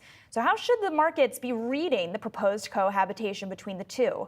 For more on this, we bring in Ulrich Luchmann, Commerzbank head of FX research. Ulrich, thank you so much for being here today. I want to start on what we are seeing in France because I'm curious if this is a risk pattern that investors need to be watching out for, specifically with regards to France and the EU. Is the potential for France to diverge from the EU more broadly already priced into markets, or is that a risk investors are not adequately priced for? I think this is not fully priced in because I think the general perception of the market is, yes, it can get more complicated and this is a risk for especially for crisis times if they come up somewhere in the future. But this is only a problem at the margin from the FX market's perspective. And I think the market is not pricing in any catastrophic risk at the moment on the political side in Europe. So then talk to us about that risk and what exactly, I guess, that fallout could potentially look like. Well, look, I mean, the euro is a political project. We don't have a common currency because of some natural processes, but because of political decisions. And if the political landscape shifts more towards skepticism about Europe, then it's certainly something where the market is asking, well, what's the future for the euro? And I mean, we all saw in past crisis times that leaving the euro is nearly not an option under any circumstances, but less euphoria regarding the euro is creating problems on its own. Because look, what would happen if we would see a new Eurozone crisis, like in 2010, 2012? Would new, more Eurosceptic governments be willing to create bailout mechanisms as they did past then? And if not, what would be the consequence of the crisis? Therefore, it's not about Euro's future tomorrow or in a couple of months' time or even in a couple of years' time. It's about this what happens in crisis times. Well, I'm curious when you talk about crisis time, what you think in terms of what we might be seeing here domestically. Obviously, we are heading for a potential election. An actual election rather, but investors seem split on what a potential Trump presidency might mean, particularly for the dollar. So I'm curious from your perspective, Ulrich, what do you think potential Trump presidency could mean for the dollar? Well, at the margin, I think most of the market participants rightfully remember what happened last time in 2016 when Trump became president. And this was positive for the US dollar for a lot of reasons, partly because tariffs are something which is good for the US dollar, partly for other reasons. But I think this is therefore probably the likely scenario, a little bit of US dollar strength. But the point is, this all could be ruined if Trump in any way would materially hamper the Fed's independence. And we all know we have seen plans going into this direction. Therefore, we all don't know if this will become reality. But if the market is pricing in this kind of risk, then it certainly would be US dollar negative. Talk to us a little bit more about what you were just saying about Fed dependence or independence. I missed that. Can you just restate that and exactly what that ultimately means then you were saying to the dollar? Well, last time Trump, during his first presidency, was quite critical about the Fed, but it only was words he was uttering. He nominated a very conventional chairman with Powell, but next time you cannot be sure that it will be the same. And if it would be different, if it would be a much more unconventional Fed chair who would replace Powell during Trump's next potential term, then it would be something different. The most important part from the FX market perspective is Fed's independence. Will they run a interest rate policy which is mainly targeted on containing inflation risks? And this is something which would be good for the dollar. But on the other hand, if the Fed would be more political under a new chair, then this might be problematic and this might then cause US dollar weakness. So it all, from my point of view, depends on Trump's stance towards the Federal Reserve. That's a great point there. Ulrich Luchmann, thanks so much for joining us here today on Yahoo Finance, Commerzbank's head of FX research. Thanks, Ulrich. Thank you. With the Biden administration pushing back against President Trump's plan to replace income taxes with tariffs. Now, speaking on ABC's This Week, Treasury Secretary Janet Yellen warning that the tariffs could make life unaffordable. For more, we want to bring in our very own Rick Newman. And Rick, to no surprise, Treasury Secretary Janet Yellen here pushing back and taking issue with this idea. Right. Let's just review what Trump's idea is. He has floated the idea of completely getting rid of the individual income tax and instead trying to replace all that lost revenue with taxes from tariffs on imports. I mean, it's worse than a terrible idea. It's a completely unworkable idea. And I don't think Trump would even try to do it if he got into office for a second term. But he's doing what he normally does. He just throws some unorthodox ideas around to see what the reaction might be. And we do know that Trump is very serious about raising tariffs on imports, even if he doesn't try this replacement scheme. So just to remind people, Trump says that if he's elected, he would like to raise the tariff on all Chinese imports, everything that comes here from China, by 60%, and that he would like to put a new 10% tariff on every import from every place else. When you put tariffs on imports, that is a tax paid by the American companies that import those products, and they will try to pass the entire cost of those tariffs onto consumers. That is what has happened before with Trump's tariffs. Now, Trump did not impose tariffs as seriously when he was president as he promised while running for office in 2016. What he did in 2018 and 2019 was a lot less severe than what he said he was due. So I think we should get used to that pattern. So if Trump does win a second term, he may not impose the tariffs that he says he will. But there's an important difference between now and 2018, 2019, which is inflation is a problem right now. And anything that pushes prices up rather than down is going to be very unwelcome. So unless you have a really important reason to raise tariffs, now is not the time to do that. So, Rick, how is this potential policy playing with the electorate? Who knows? I mean, I think one of the conundrums for politicians and serious policy people and economists is that voters just don't seem to be paying attention to the details of these policy ideas. I mean, this is, who do you hate the least is what a lot of voters seem to be thinking about. I mean, the presidential elections are always a popularity contest to some extent. It seems to be getting pretty out of hand this year. And instead of being a popularity contest, it's like an unpopularity contest. Who do you hate the least? We will see. It's still, the election is still far off for most voters. Most voters are not paying much attention at this point. We're going to have one debate coming up in a couple of weeks. We're going to have another debate in September that will concentrate voters' minds, and we'll see if people start paying more attention to actual policies rather than personalities as they start to get more of these details. We will see. Only time's going to tell. Rick Newman, great stuff. Thanks so much. Bye, guys. Keep right here on Catalyst. We've got much more of your market action ahead. All three of the major averages lower here in early trading. You got the Dow now off just around 60 points. We'll be right back. It's a jam-packed hour focusing on the biggest movers and shakers on Wall Street. This is market domination, and here, every day is game day. We have 1 hour left until the market close. It's game time for investors to make their final plays. The clock is ticking, and we've got you covered with our quarter-by-quarter playbook. We're bringing you in on all the market action, with step-by-step analysis of our biggest trending tickers. And expert insight into the day's biggest headlines. We'll bring you the closing bell and get you to the finish line. This is Market Domination.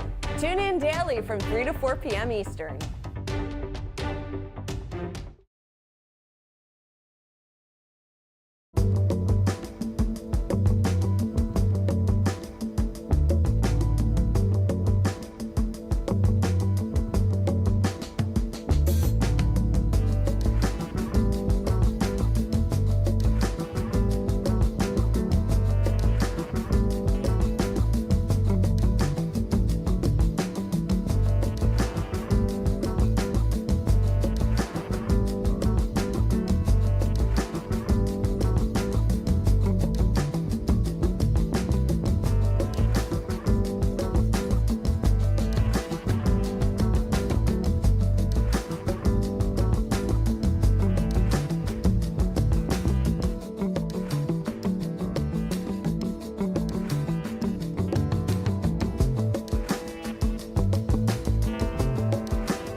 The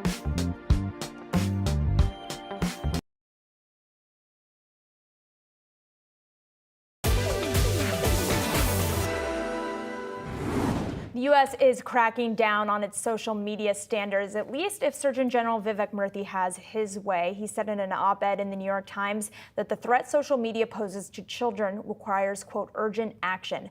Murthy demanding Congress should put a warning label on apps similar to those that we see on cigarette products and alcohol. And Shauna, you made the great point when we were talking about this segment. What impact do those labels currently have? He talks about that impact in his op-ed here. He says there is evidence from tobacco studies showing that there is an increase in awareness that impacts behavior. And he points to a specific study showing that 76% of people in one survey of Latino parents said the warning would encourage them to limit or monitor their children's social media use. And of course, this comes after just a slew of pick your own data pointing to the negative impact that social media has on young people. Yeah, and this is an issue or issues that the Surgeon General has been very vocal about over the last several years, just pointing to social media, the obvious impact that it's having on the mental health, really across generations, but more specifically on the mental health of the younger generations. And here within, you mentioned some of those stats there that are extremely concerning. He went on to say that adolescents who spend more than 3 hours a day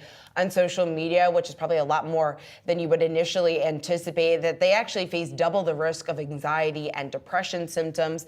This is according to, as of the summer of 2023, so this past summer here, the average daily use was 4.8 hours. So well above that 3-hour threshold that we were talking about, some of those statistics. He also went on to say that nearly half of adolescents say that social media makes them actually feel worse about their body. So there certainly is a mental health crisis, especially among young people. He's calling it an emergency.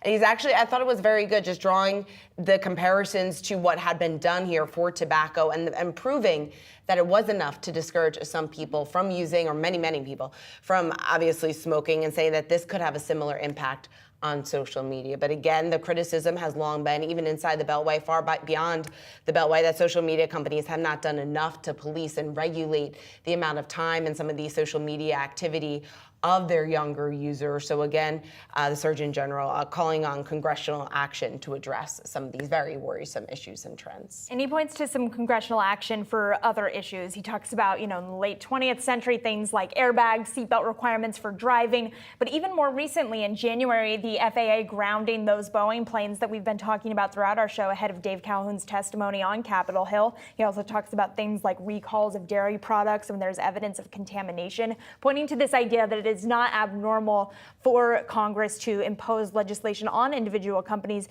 when there is a health impact, and his argument that there is a severe impact here when it comes to the mental health and the broader health impacts that social media is having on children. Yeah, certainly. All right, we'll keep right here on Yahoo Finance. We've got much more of your market action ahead. Again, you're looking at some pressure as the markets seem to be taking a bit of a break following last week's record-setting week here across the board. We've got much more. Stay tuned. You're watching Catalyst. It's a jam-packed hour focusing on the biggest movers and shakers on Wall Street. This is market domination, and here, every day is game day. We have 1 hour left until the market close. It's game time for investors to make their final plays. The clock is ticking, and we've got you covered with our quarter-by-quarter playbook. We're bringing you in on all the market action, with step-by-step analysis of our biggest trending tickers. And expert insight into the day's biggest headlines.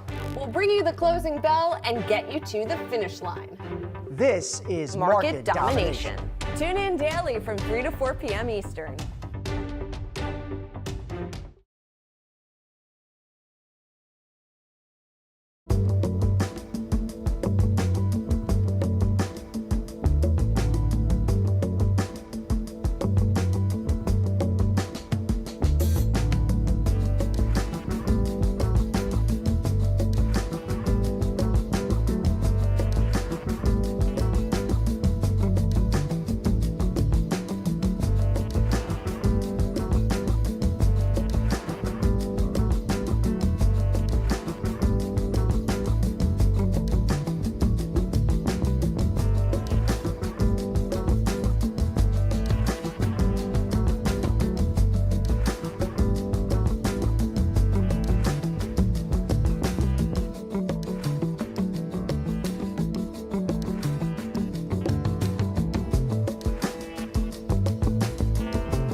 earnings season comes to a close here, investors are already looking ahead to next quarter. But the big question, can big tech continue to meet increasingly high bars for success? Last hour, we asked Miller Tabak Managing Director Matt Maley for his thoughts. Let's take a listen. We are looking for a nice increase in third quarter and fourth quarter, but it's going to have to be even better than the expectations are right now, or I just think this valuation thing is going to become a problem. That valuation thing continues to be a topic that we have heard about, I feel like, for at least the past year now. But as we've been mentioning throughout the show, the data under the hood is kind of supporting these valuations, but it doesn't stop investors from having this question about a stat like this one here. The largest 5% of U.S. stocks have accounted for nearly all of this year's gains in the Bloomberg U.S. Stock Index. So how can you continue to have that record-breaking amount of growth? Well, you can either be defensive or offensive. You can protect your balance sheet with things like layoffs, cost-cutting across the board, or you can come up with new products, maybe something like the route that a Tesla is going to be going down in order to increase your profit margins. But that is a difficult calculation to make when that continues to be the bar set higher, higher, higher every season. I also think it's pretty similar almost to the talking points of where we started the year and whether or not earnings were going to live up to those lofty expectations, far exceed then the guidance that we were going to get, and ultimately how much was riding on that to justify current valuations. And you can see coming out of this earnings season, clearly that's been done. Many strategists on the street raising their year-end targets for the S&P. Goldman amongst the latest here today, and they were actually pointing to the stability, to the growth, to the strength that we have seen in earnings, and the fact that we do expect that strong growth to continue here in the second half of the year. But you're right, the setup that this does pose, or the risk that this does really highlight here for the broader markets, if in fact those expectations are not met and exceeded, and we don't see strong guidance, exactly that risk that poses to the broader market here in the immediate short term here, because of how much has been riding on just a handful of names and that concentration that continues to play out in the market despite so many strategists. And we have seen signs of it. It is fair to say, clearly, beyond signs of it, we have seen some real traction here just in terms of the broadening of the market. But really over the last several weeks, it almost has seemed to take a backseat, and we aren't seeing that as much play out here most recently. Maybe a little bit of a flight to quality, aka NVIDIA, while we kind of reprice what the Federal Reserve is going to do for the upteenth time over the course of the past year. But it's interesting to see whether or not, it will be interesting to see whether or not the Fed or earnings are going to be moving the market more moving forward, particularly as we try and suss out whether or not we're getting one or two cuts and what that looks like. And the debate's going to go on probably until the end of the year. All right, we'll keep right here on Yahoo Finance. You've got much more ahead. Allie Canal's in for Brad Smith, and she's got all your questions answered related to wealth and everything you need to know for your personal finance needs. That all kicks off next hour. Stay tuned. We'll see you tomorrow.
Welcome to Wealth. I'm Alexandra Canal in for Brad Smith, and this is Yahoo Finance's guide to building your financial footprint.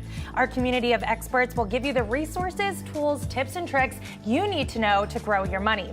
On today's show, analysts on Wall Street see the S&P 500 going even higher this year.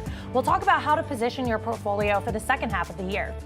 And new data shows more Americans are investing earlier. We'll talk to a wealth manager about what that means for your financial future. Plus, a looming deadline for those who pay their taxes quarterly. We'll break down why an IRS penalty is costing Americans billions of dollars and what you can do about it. Now let's take a look at where stocks are trading 90 minutes into today's session. You're seeing the S&P 500 and the Nasdaq trading flat after the records that we saw on Friday and throughout the course of last week. The Dow is down about 0.1%. And a reminder that this is a shortened trading week with Juneteenth happening on Wednesday. The S&P 500 trading near all-time highs, and there seems to be more room to run for it, at least according to a few Wall Street strategists.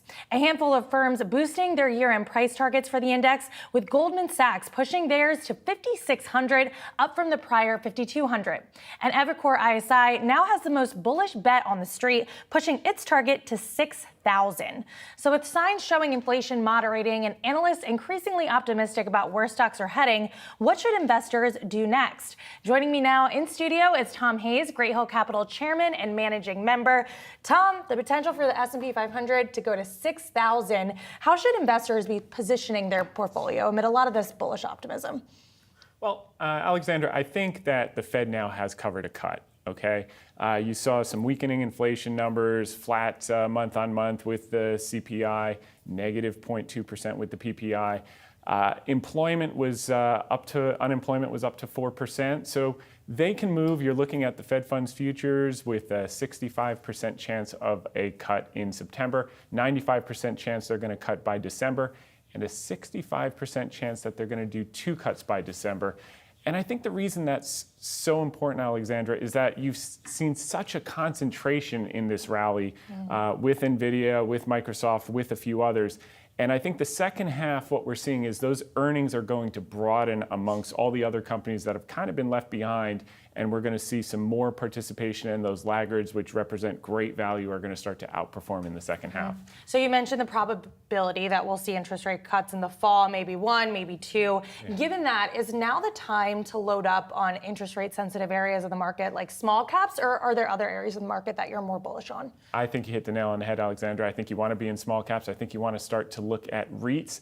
I think the other thing that people are overlooking is that as of June 1st, so just a couple of weeks ago, the Fed is now back in the market replacing $35 billion a month of treasuries. That's $420 billion of additional liquidity for risk assets. So before, that money had to come in from private markets to absorb that $35 billion of treasuries that were rolling off. Now that $35 billion is going to get pushed into risk assets, which creates a further bid for equities into year end. And I think, again, we could see a situation where the indices remain relatively subdued, maybe up a little bit more from here, like you see some of the targets, but not overwhelmingly up. But some of the stocks under the surface, like small caps, like REITs, like some of the cyclicals that have really been left behind, anything with leverage on its balance sheet has been trading like death. The market is so scared, are they going to be able to refinance, which has a lot to do with small caps, a lot to do with cyclicals. I think once they actually see that cut or 2 cuts is going to happen, credit markets are going to open and you're going to see these stocks absolutely rip into year end. And that's where the exciting opportunity is. Okay, so positive on small cap names. What about any areas of the market that you would avoid at this point? I would avoid chasing the shiny objects. Okay? So I might be fading this split in NVIDIA. I know that's an unpopular thing. You know, the bulls will say that it's very reasonably priced because you're expecting 45% long-term growth rate, and it's trading at a 45 times multiple, which is only a one-time peg. However, you have to believe that assumption that they're going to retain 70% gross margin, that they're going to retain 45% per year growth in order to say that it's cheap at these levels. And that's simply not going to happen. I mean, one of the picks that we're going to talk about is Intel.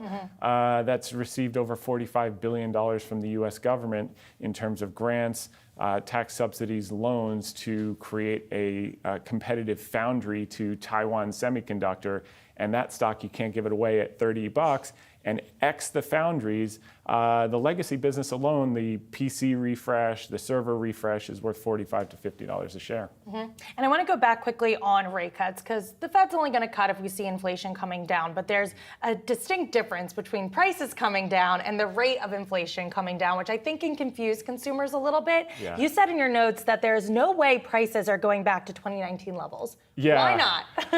You know, we all wish that. The only way you could get there after printing $6 trillion of money or increasing money supply by $6 trillion would be a deflationary depression like we had in 2008, 2009, where you actually have default and a contraction of money supply. What the Fed needs to see is just a slowing of the pace of price growth. And we're certainly seeing that. As a matter of fact, if you back out owner's equivalent rent and auto insurance, which finally we got a negative print, which we were all like, all the bulls are like, thank God, right? You know, we've been waiting for this forever. Now we just need to see owner's equivalent rent. You back those two out, headline inflation is at 1.83%. So they should be at the point, you know, this was kind of like a hawkish rhetoric this week that kind of threw the markets a little sideways for the stocks that are not called NVIDIA. I think we're going to start to see more of the speakers come out now that they're out of the quiet period and start to give us some expectation that even if Kashkari, who's been Mr. Hawk, saying, yeah, by December you'll get one, and then some of the more moderates coming out and saying maybe one, maybe two, we get some more data, I think that whole group of left behind stocks are going to really, really rally. And that's where the money's going to be made in the second half. All right, awesome. Great to get your insights, Tom. Thank you so much. Tom Hayes, Great Hill Capital Chairman and Managing Member. My pleasure. Well, 2 home building companies will report their earnings this week. For more on what it can mean for home buyers, we bring in our very own Josh Lipton. Josh, what are you seeing in the sector? So yeah, get ready, Allie, for a busy week for home builders. We have 2 big names reporting. So Lennar offered its second quarter results. It's coming after the market closed today. And then KB Home reports its second quarter results tomorrow. Analysts say KB Home sells mostly what are referred to as to-be-built homes, meaning buyers pick the lot and then head on over to a sales center and choose the home they want built. Most of Lennar's homes, they point out, are built with a predetermined fit and finish. But a broader question here for investors and consumers, what is the general backdrop right now for would-be home buyers? For answers, I checked in with Jay McCandless at Wedbush, who covers the home builders. Now, Jay says it is mixed with different puts and takes. Yes, there is certainly demand, he says, out there for all kinds of prices and types of homes right now, and that makes sense.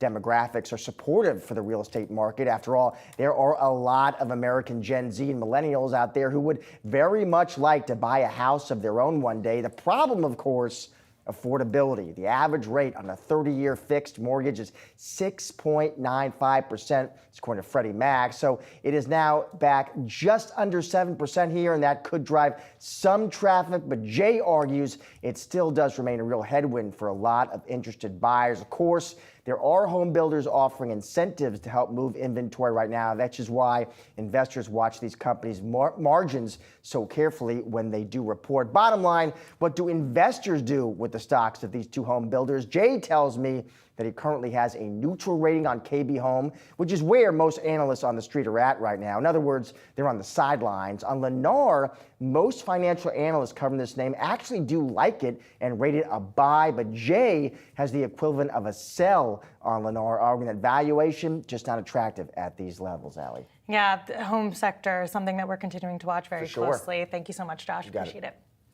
Now let's take a look at the price of oil. On the rise this morning with crude prices trading just above $79 a barrel. This is a slight rebound from earlier declines after new data showed weak demand for China's crude oil for the month of May. Here with the latest on oil prices and how much you'll be paying at the pump this week, we have Yahoo Finance's Inez Ferre. Inez, let's start on oil since we seem to have a stronger than expected start to the week. Yeah, that's right, Ali. With oil right now going up about 1% for WTI and for Brent crude as well. You had that data coming out of China where industrial output was weak.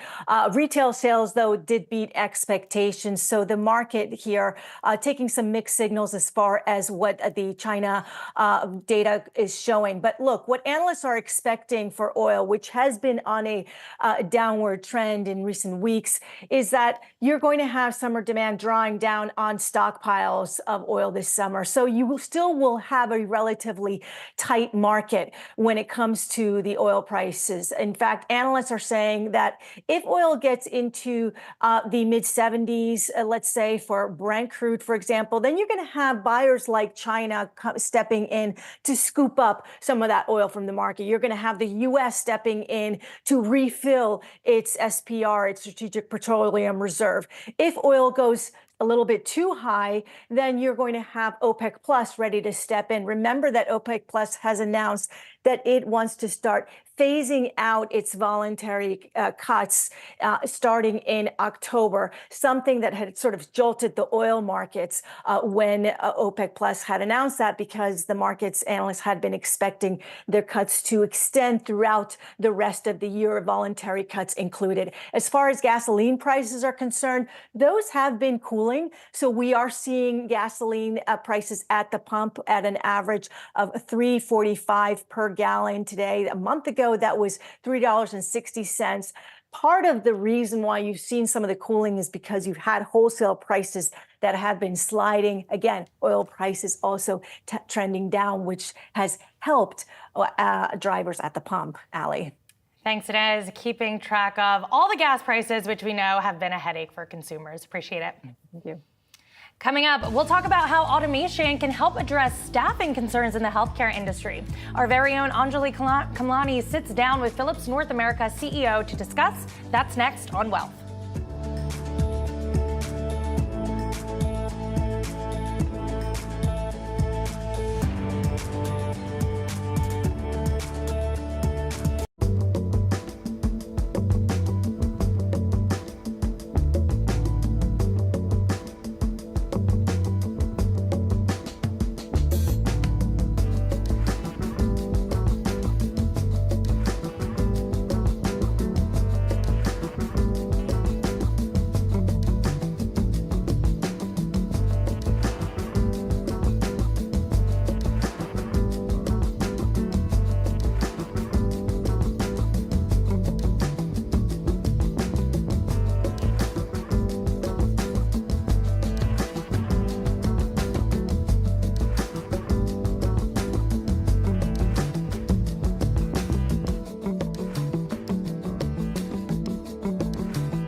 Welcome back to Yahoo Finance Live. I'm senior health reporter Anjali Kemlani.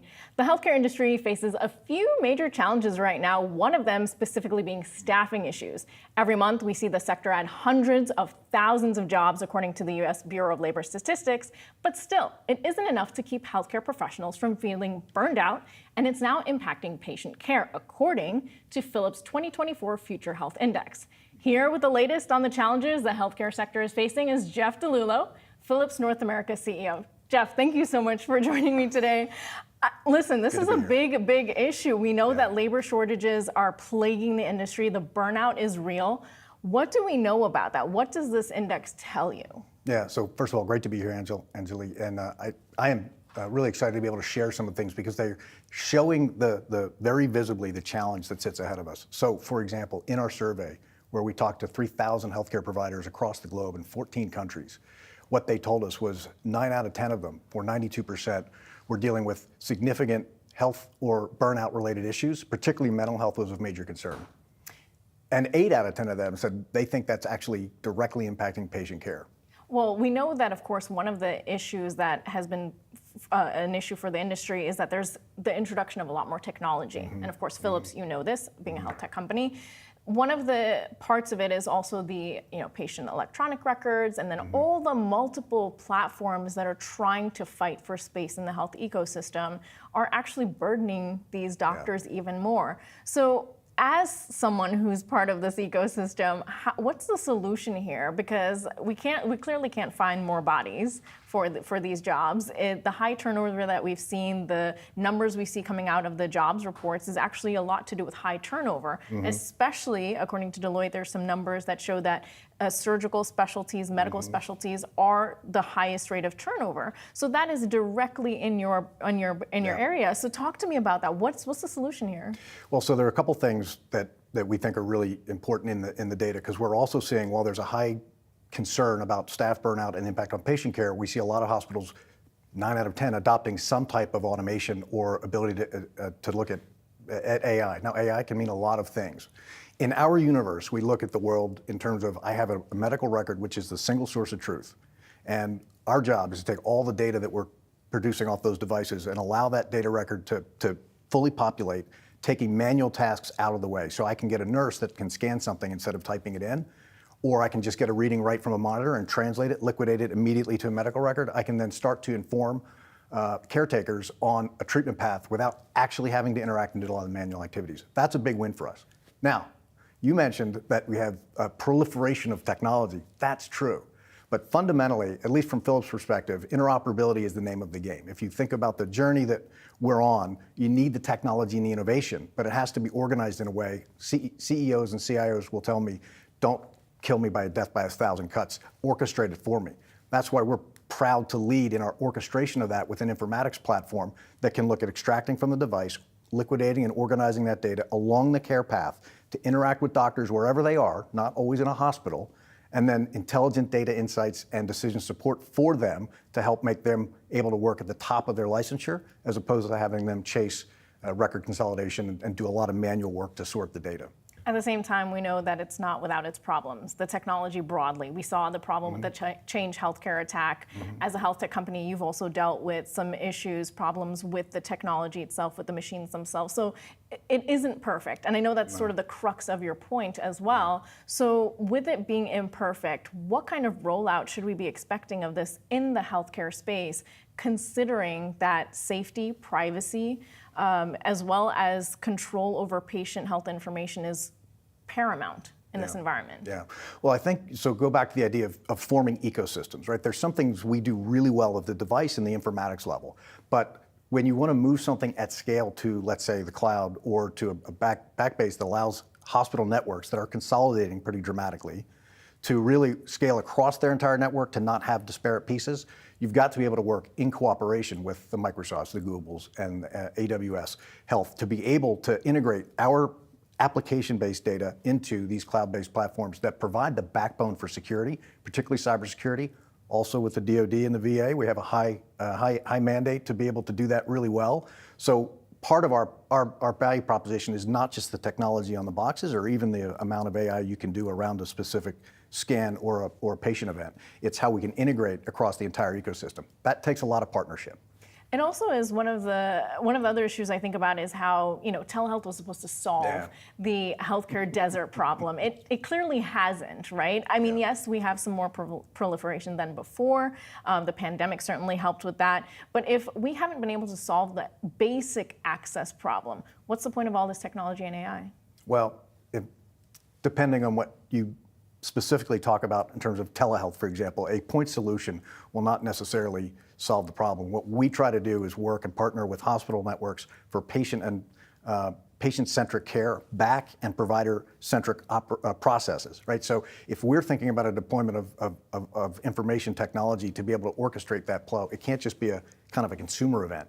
You have to integrate with how people work in the entire network, all the way back to their supply chain. So that's how we see solving that problem, is not have a point solution in telehealth. It's thinking about delivering real virtual care integrated into a hospital's backbone across their entire network, so that the demand and supply signals for when I need a doctor's advisement, or when I need to schedule an appointment, or when I need to call a patient that we see something in their record proactively.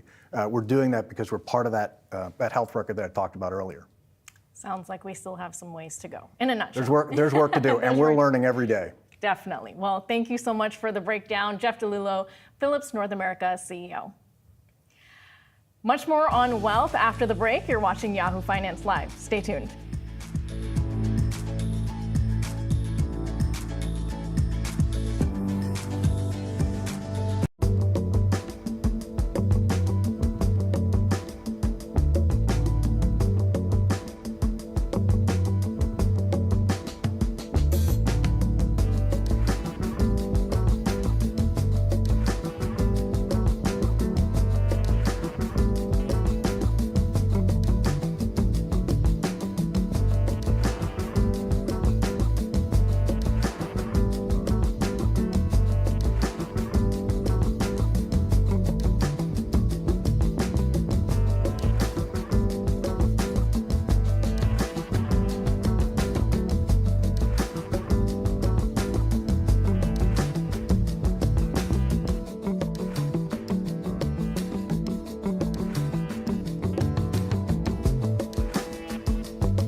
A record 5.5 million new business applications were filed in 2023. That's according to the U.S. Census Bureau.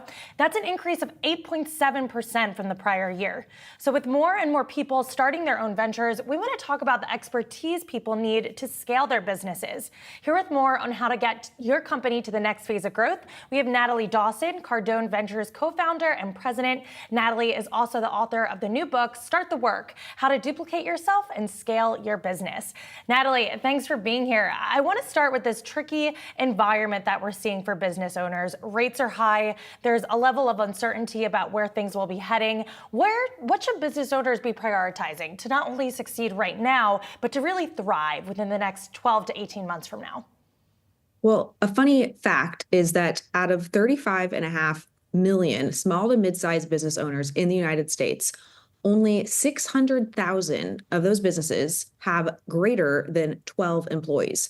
So think about that. If you have only 12 employees, what you haven't figured out as a business owner how to do is duplicate yourself. You started this business because you were passionate, you had an idea, and you wanted to create an organization. Well, if only 5% of businesses have figured out how to take what they do really well, sell, market it, duplicate themselves so that they can hire other people, then there is a huge gap in this process of duplication. And this is why I wrote the book, is because if you aren't focused as a business owner on how you spend your time, not just solving a problem, but teaching other people how to solve those problems the exact same way that you did to create processes and systems inside your business will never expand beyond you. So why is it so challenging to scale and duplicate a business? And what are some steps that founders can take ahead of time to really avoid that? Well, it's challenging because it feels like you're fighting fires constantly. All day, every day, you have customer challenges, you have negotiation challenges with vendors, rent is going up, insurance is increasing. And so everything that's happening today that is difficult to navigate, difficult to manage, is hitting you constantly. And so you're not thinking about, what do I need to do to attract the best talent? If I was a business owner starting a business today, instead of focusing on how to best service my customer, I would think about, how am I creating a brand that attracts the right type of talent to help me grow and scale? Because the easiest way to grow and scale a business is through finding and attracting great people. But if you as a business owner are not thinking about being a great leader and communicating clear expectations and talking about the vision and where your organization is going, you're never going to find the talent that you're looking for. And then you're going to be victimized by people who aren't really wanting to help you, and quote unquote disengagement, where you never did anything in your business to get great people to be engaged in the first place. You just offered them a job and thought because they were getting paid from you that they were going to be inspired and excited and want to help you solve the most important problems in your business. And it's just not how employees look at their opportunities, and it's not how businesses really work. So engagement, a really crucial strategy play there. In terms of the mundane everyday, what are everyday business owners can do to foster that engagement and foster that growth within their businesses? I would say two things. The first thing that they can do is get really clear with their team members on what their team members' goals are. If you know what your team members' goals are and you take it as your responsibility to help them achieve those goals through working inside your organization, you will find engaged team members. The second thing is, once you figure out what their goals are, you have to be really clear about the expectations of what it's going to look like day to day. Do your people know every single day what exactly they have to do in order to make more money? If they do not, if they don't have incentive plans, if they're not clear on the exact activities that could connect with the goals that they shared with you, that would allow them to actually see a path to achieve those things, then you're going to be stuck in the same trap that most business owners get stuck in, which is this cycle of not finding great people to help them grow. And a lot of what we've been discussing today, it's based off of your book, Start the Work, and it's based on your own experience starting a business. You're also a female founder. What do you want to demystify when it comes to starting and cultivating your own company? You know, you don't have to do it alone, even though leadership is challenging and most of the time you're making a decision by yourself. The most rewarding part of any business isn't actually impacting your customers and clients. That can be very rewarding. The work that I get to do, we work with business owners across the country, and it is incredible to watch them grow from 5 million in annual revenue to 15 million in annual revenue. But the real opportunity that every single business has that keeps you inspired if you choose to accept this responsibility is the ability to grow and create a positive environment for your team members so that they are winning. Because if your team members are winning, if they are making more money through working inside your business, all you have to do is figure out how to be connected enough to how do we make the business grow while they're growing? And how do I point them strategically every single day to the decisions that need to be made in order to create that growth? And if you're thinking about that every single day, it is the most fulfilling and rewarding thing, because regardless of if you're in the maybe home services space, might not be the most impactful opportunity for somebody to think that they're really making an impact. You know, you're changing out toilets every day. As a founder, you might not be super connected to your product or your service if that's your product and service, but you have team members. And to be able to take somebody who just came in, who doesn't know much about this trade, and be able to help them grow to where your business now has 5 locations and they are leading and hiring and attracting and training all of these plumbers in your region, that is the real opportunity that every single business owner has if they learn this process of duplicating themselves and believing that they can attain this. Teamwork makes the dream work, is what they say. Natalie Dawson, thank you so much for joining us, Cardone Ventures co-founder and president. More than 60% of Americans feel they're in better shape to reach their financial goals compared to the generations before them. And that positivity might be driven by stock market participation. That's according to a new report from Charles Schwab. Rob Williams, Charles Schwab Financial Planning, Retirement Income, and Wealth Management Managing Director, joins us now to discuss. And Rob, it's an interesting study considering we're in this era of high inflation, high interest rates. We hear a lot about affordability issues when it comes to buying a home. But despite all of that, why do Americans feel like they're in this better financial position compared to prior generations? Well, it does come as a surprise, I suppose, if you watch, inflation, some of the negativity certainly we're all faced with. There has been a multi-year trend really in access to investments, though. So that's where we see the confidence is really investors who are surveyed in our survey, which is across all age groups, all demographics, telling us they feel a lot more confident in their access to the markets, access to ways to build wealth than the generation that came before them. So that doesn't mean there's not a connection point there between their confidence and their access to markets and how they invest and how they're getting their information, et cetera. But we're really encouraged to see that, yes, this multi-year democratization of access to markets, ability to invest, has increased confidence. Each generation has told us that they feel more confident in their parents and the generation before them, and they have choices with which to engage in their finances, and that's really encouraging to us. And Rob, what's driving this access to information? Is it platforms like Yahoo Finance, the ability to quickly research something, or is it increased conversations with friends and family? Because I know anecdotally, it seems like people are more willing to talk about investment strategies and money than they were maybe previously. I think it's a little bit of both, but we find that people actually still aren't that willing to talk about their finances with folks. It's really the information from places like Yahoo Finance, the access to information of any kind, whether it's investing or any way, to live your life. So a lot of those surveys tell us they do get information from social media, they do get it from financial media, and use that as part of their inputs to making investment decisions. They also tell us they use their friends and family, but it's actually encouraging to us to see that more and more of them are also saying that they use professional financial advisors. They're looking for more education that goes deeper, it goes beyond what you can just find, out there, on the internet, et cetera. There's so much information, there's so much, call it noise if you'd like, that we are seeing a trend in people wanting help and how to put all that information together. So that's what we see in the survey. We find that's encouraging because this can be complex. A soundbite is not enough when it comes to saving for retirement, buying a house, et cetera. And the internet's great, lots of information, but how to put all those pieces together, it's a profession. It takes a lot of work, it takes education, and it takes, in many cases, help.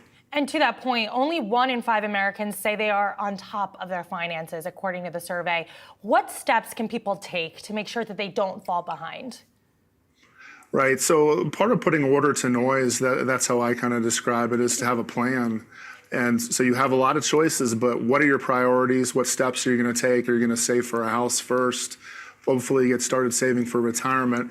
And we saw that 50% or so of those surveyed said that they didn't quite feel on top of, their finances, getting to their goals, even though they had access, to investments, to information, to research of stocks, the latest trends, et cetera. But those who had a plan in place, whether it was just written down as, hey, I'm going to save 5% of my paycheck, to a 401k. I'm going to prioritize also saving for a house. It doesn't have to be big steps, but just having some form of written financial plan really boosted confidence. And that's really what we suggest is a lot of information, a lot of noise out there.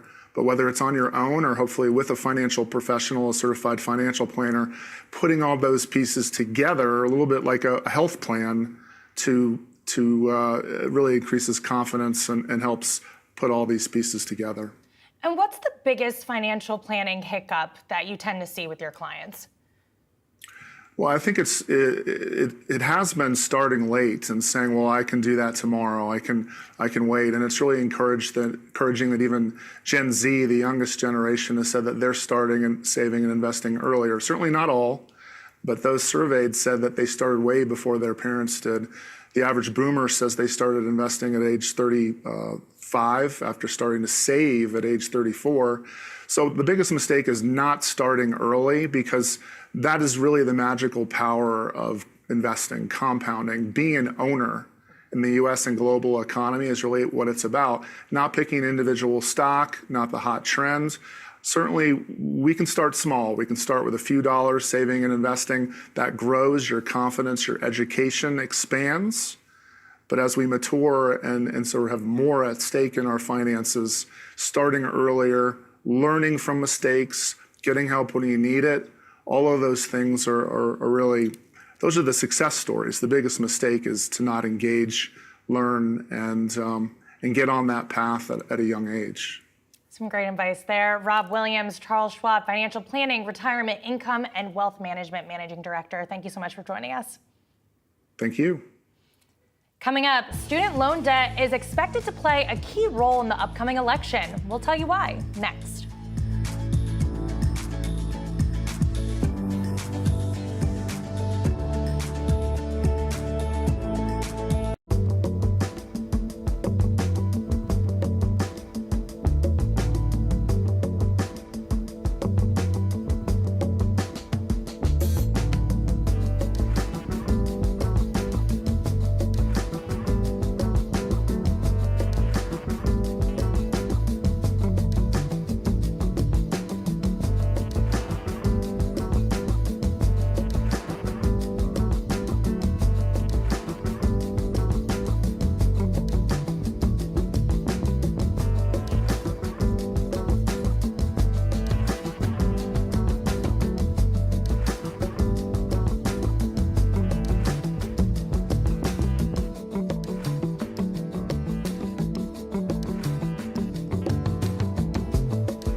College is more expensive than ever before, and paying off your student loans is only getting harder. Today, 45 million Americans are carrying more than $1.7 trillion in student debt collectively, according to the Federal Reserve. And ultimately, Americans are fed up with their financial burdens. A new survey out from Bankrate found that nearly 1 in 5 adults say student loan debt will have a major influence over their vote in the upcoming 2024 presidential election. For more on the report, I'm joined by Sarah Foster, analyst at Bankrate. And Sarah, we were just talking in the break how this has been a bit confusing for the average consumer. Biden student debt program, it's had some stops, it's had some starts. How much has that played into where voters stand today? I think it's absolutely impacting how they're feeling about their student loan debt. So we saw that about 3 in 10 borrowers currently don't know whether they qualify for forgiveness. I think you can directly attribute that to all the back and forth. So we've seen that historically speaking, President Biden has forgiven more student loan debt in history, but that's really only impacting about 1 in 10 borrowers currently. In our data, they say that at least a portion of their debt has been forgiven. Everybody else, they don't really know what help is out there for them. Right, and we saw the Supreme Court reject his sweeping student loan forgiveness plan last year, but he is moving with the Plan B program. How does this compare to the original? Do you expect similar hurdles in terms of approval? We do expect similar hurdles. So Plan B is slightly different in that it's geared towards helping Americans who've been struggling with their debt for long periods of time. So not only are borrowers struggling with giant large balances, it's also those Americans who've been paying down debt for 20 years. That's where the Plan B comes in. It's going to help Americans who have more interest than the initial debt that they've borrowed. But we're expecting it to really meet kind of those same hurdles here. Something that I do think is important, though, is that income-driven repayment plan, the SAVE plan. That's expected to really survive those legal challenges. So if borrowers are looking for help, that could be a really good way to look into reducing your monthly payments. And you had the chance to talk to borrowers for this report. Was there a perception that Biden and therefore the federal government is doing enough to combat the student loan crisis? And if not, what more do Americans want to see there? So interestingly enough, we polled Americans last year on how they're feeling about whether the federal government has done enough to financially help them. About half of borrowers said no, they haven't done enough. That's fallen to about 35% today. So I think what's happening here is borrowers are recognizing that the administration is trying to help them. But of course, it's really like that rescue ladder that's being lowered into the water to help them when they're drowning in debt. And then as soon as they think it's there for them, it's yanked away. Borrowers talk to me about how they feel like it's just this life sentence of debt. They would really like to see ways to help them get out of debt if they've been in it for a long time. And of course, they're not hopeful that by the time they pay off their balances, that help will come for them. And to that point, you said in the report that borrowers delay saving for retirement and emergencies, buying homes, or even getting married and having children. What would be your advice to someone who is sacrificing something in their life, whether it be personal or financial, in order to pay that debt or feeling overwhelmed with that debt? Because there are opportunity costs there as well. Yeah, opportunity costs, it's key. I think it's really important to not just look at how much you're spending on your payment, but the cost of what you're giving up by going aggressively. I was crunching some numbers, earlier today, and I looked at someone who, if you were just investing $200 a month for starting at 22 until the time you're 70, you'd accumulate about $1.2 million in retirement savings. But if you could only invest half of that amount for 20 years, the typical repayment period, you'd miss out on about $500,000. So that opportunity cost is huge. I really recommend borrowers find something that works for their budget. Obviously pay towards that debt. Look into the SAVE plan. It could be really helpful for you. But if you find a payment plan that's really aggressively about paying down that debt and sacrifice things like retirement savings, it could ultimately harm you more than help you. Mm-hmm. Yeah, this is a very important topic, and I'm sure we're going to keep talking about it as we head into that November election. Sarah Foster, Bankrate analyst, thank you so much. Thanks for having me.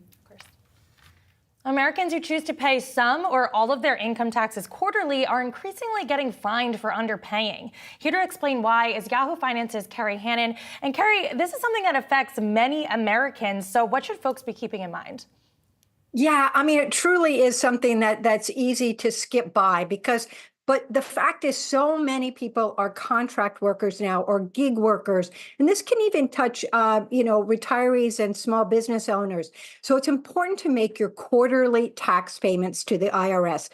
Today is one that is due today on June 17th. The next one is the September 16th, and then January 15th. What happens and why this has become kind of a startling big deal is that if you don't pay at least 90% of what your income's going to be for the year in these quarterlies, broken down in these quarterlies, you could be subject to a penalty, which is in essence interest on the money that is due the IRS. So how they calculate that is it's now 8%. That's a huge amount. It's compounded daily. And it used to be, just back in 2021, it was 3%. So let's go back to what our interest rates are now. We talk about the impact of the higher interest rates, and this is where it's coming in to hit taxpayers because they take the federal short-term interest rate plus 3 percentage points to determine how much you're going to pay if you are not on that gap of what you are owed, the IRS is owed, and what you have paid. So it's really important because when you're a contract worker, no one's withholding these taxes for you. If you're with an employer, they do this for you. And so it makes it pretty seamless. But when you're on your own, it's up to you to do it. And underpayment of taxes is something that can hit you hard if you're not paying attention, particularly this year with the interest rates as high as they are on that money that's due. Yeah, Carrie, no one wants to pay interest on their taxes. So what can people do to avoid these types of penalties? Yeah, it's very important to try to break it down and make these quarterly estimates. And I understand that if you're a contract worker, your income can fluctuate and it makes it really tricky to do. But they love it. If you can pay at least 100% of what you paid last year, then, broken down into these payments, you're probably going to be in pretty good shape. But what I would recommend people and the experts I talk to is for each paycheck, set aside automatically a portion for taxes. Play your own, employer withholder and do it paycheck by paycheck so it's not such a startling big amount of money.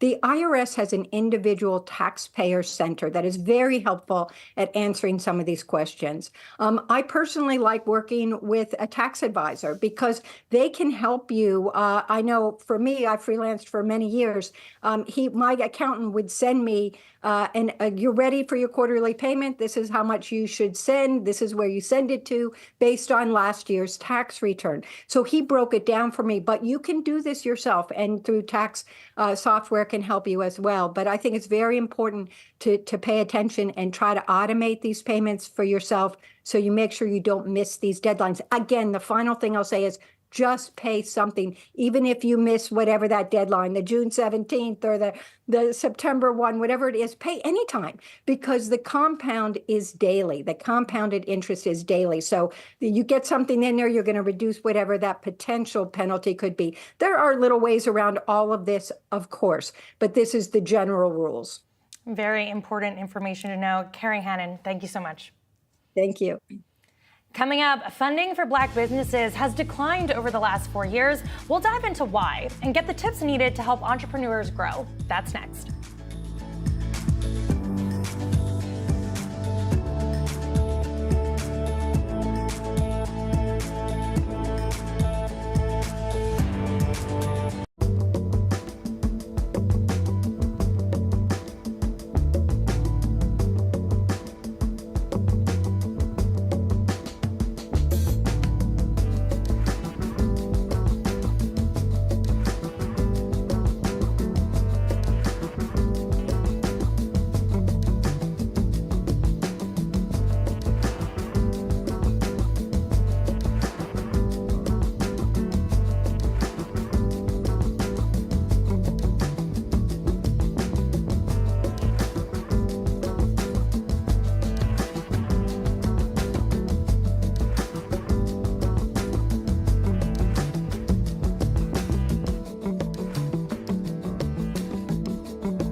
$136 billion of total venture capital funding was raised in 2023.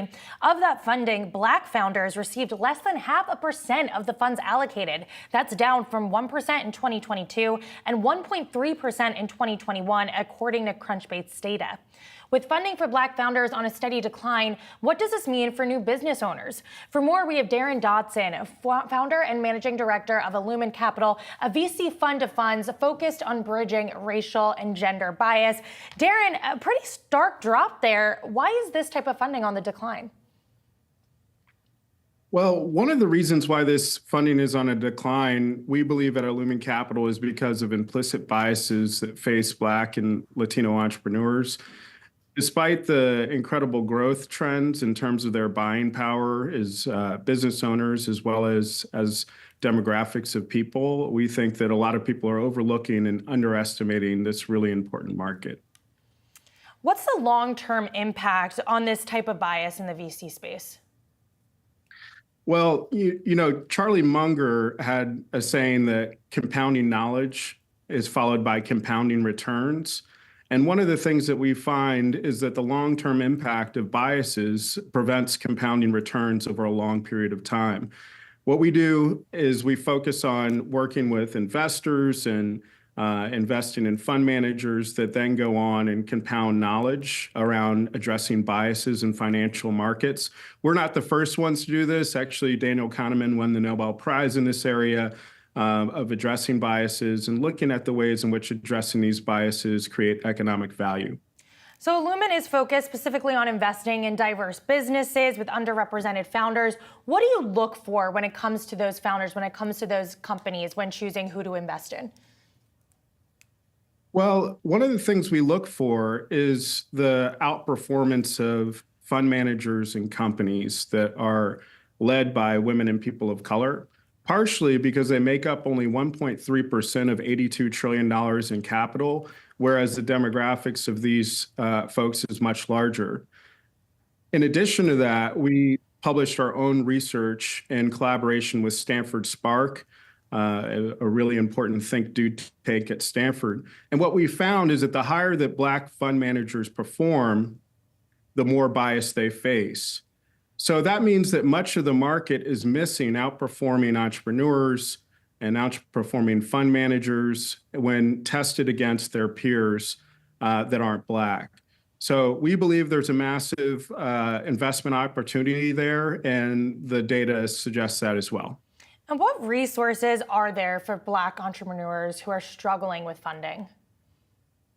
Well, one of the things they could do is read our paper, and not only them, but those that are searching for market rate returns across the market and latent value in the market. So I think it's really important to be informed about the biases that they might face when they pitch, especially when they outperform, that those that are allocating capital have oftentimes unintentionally.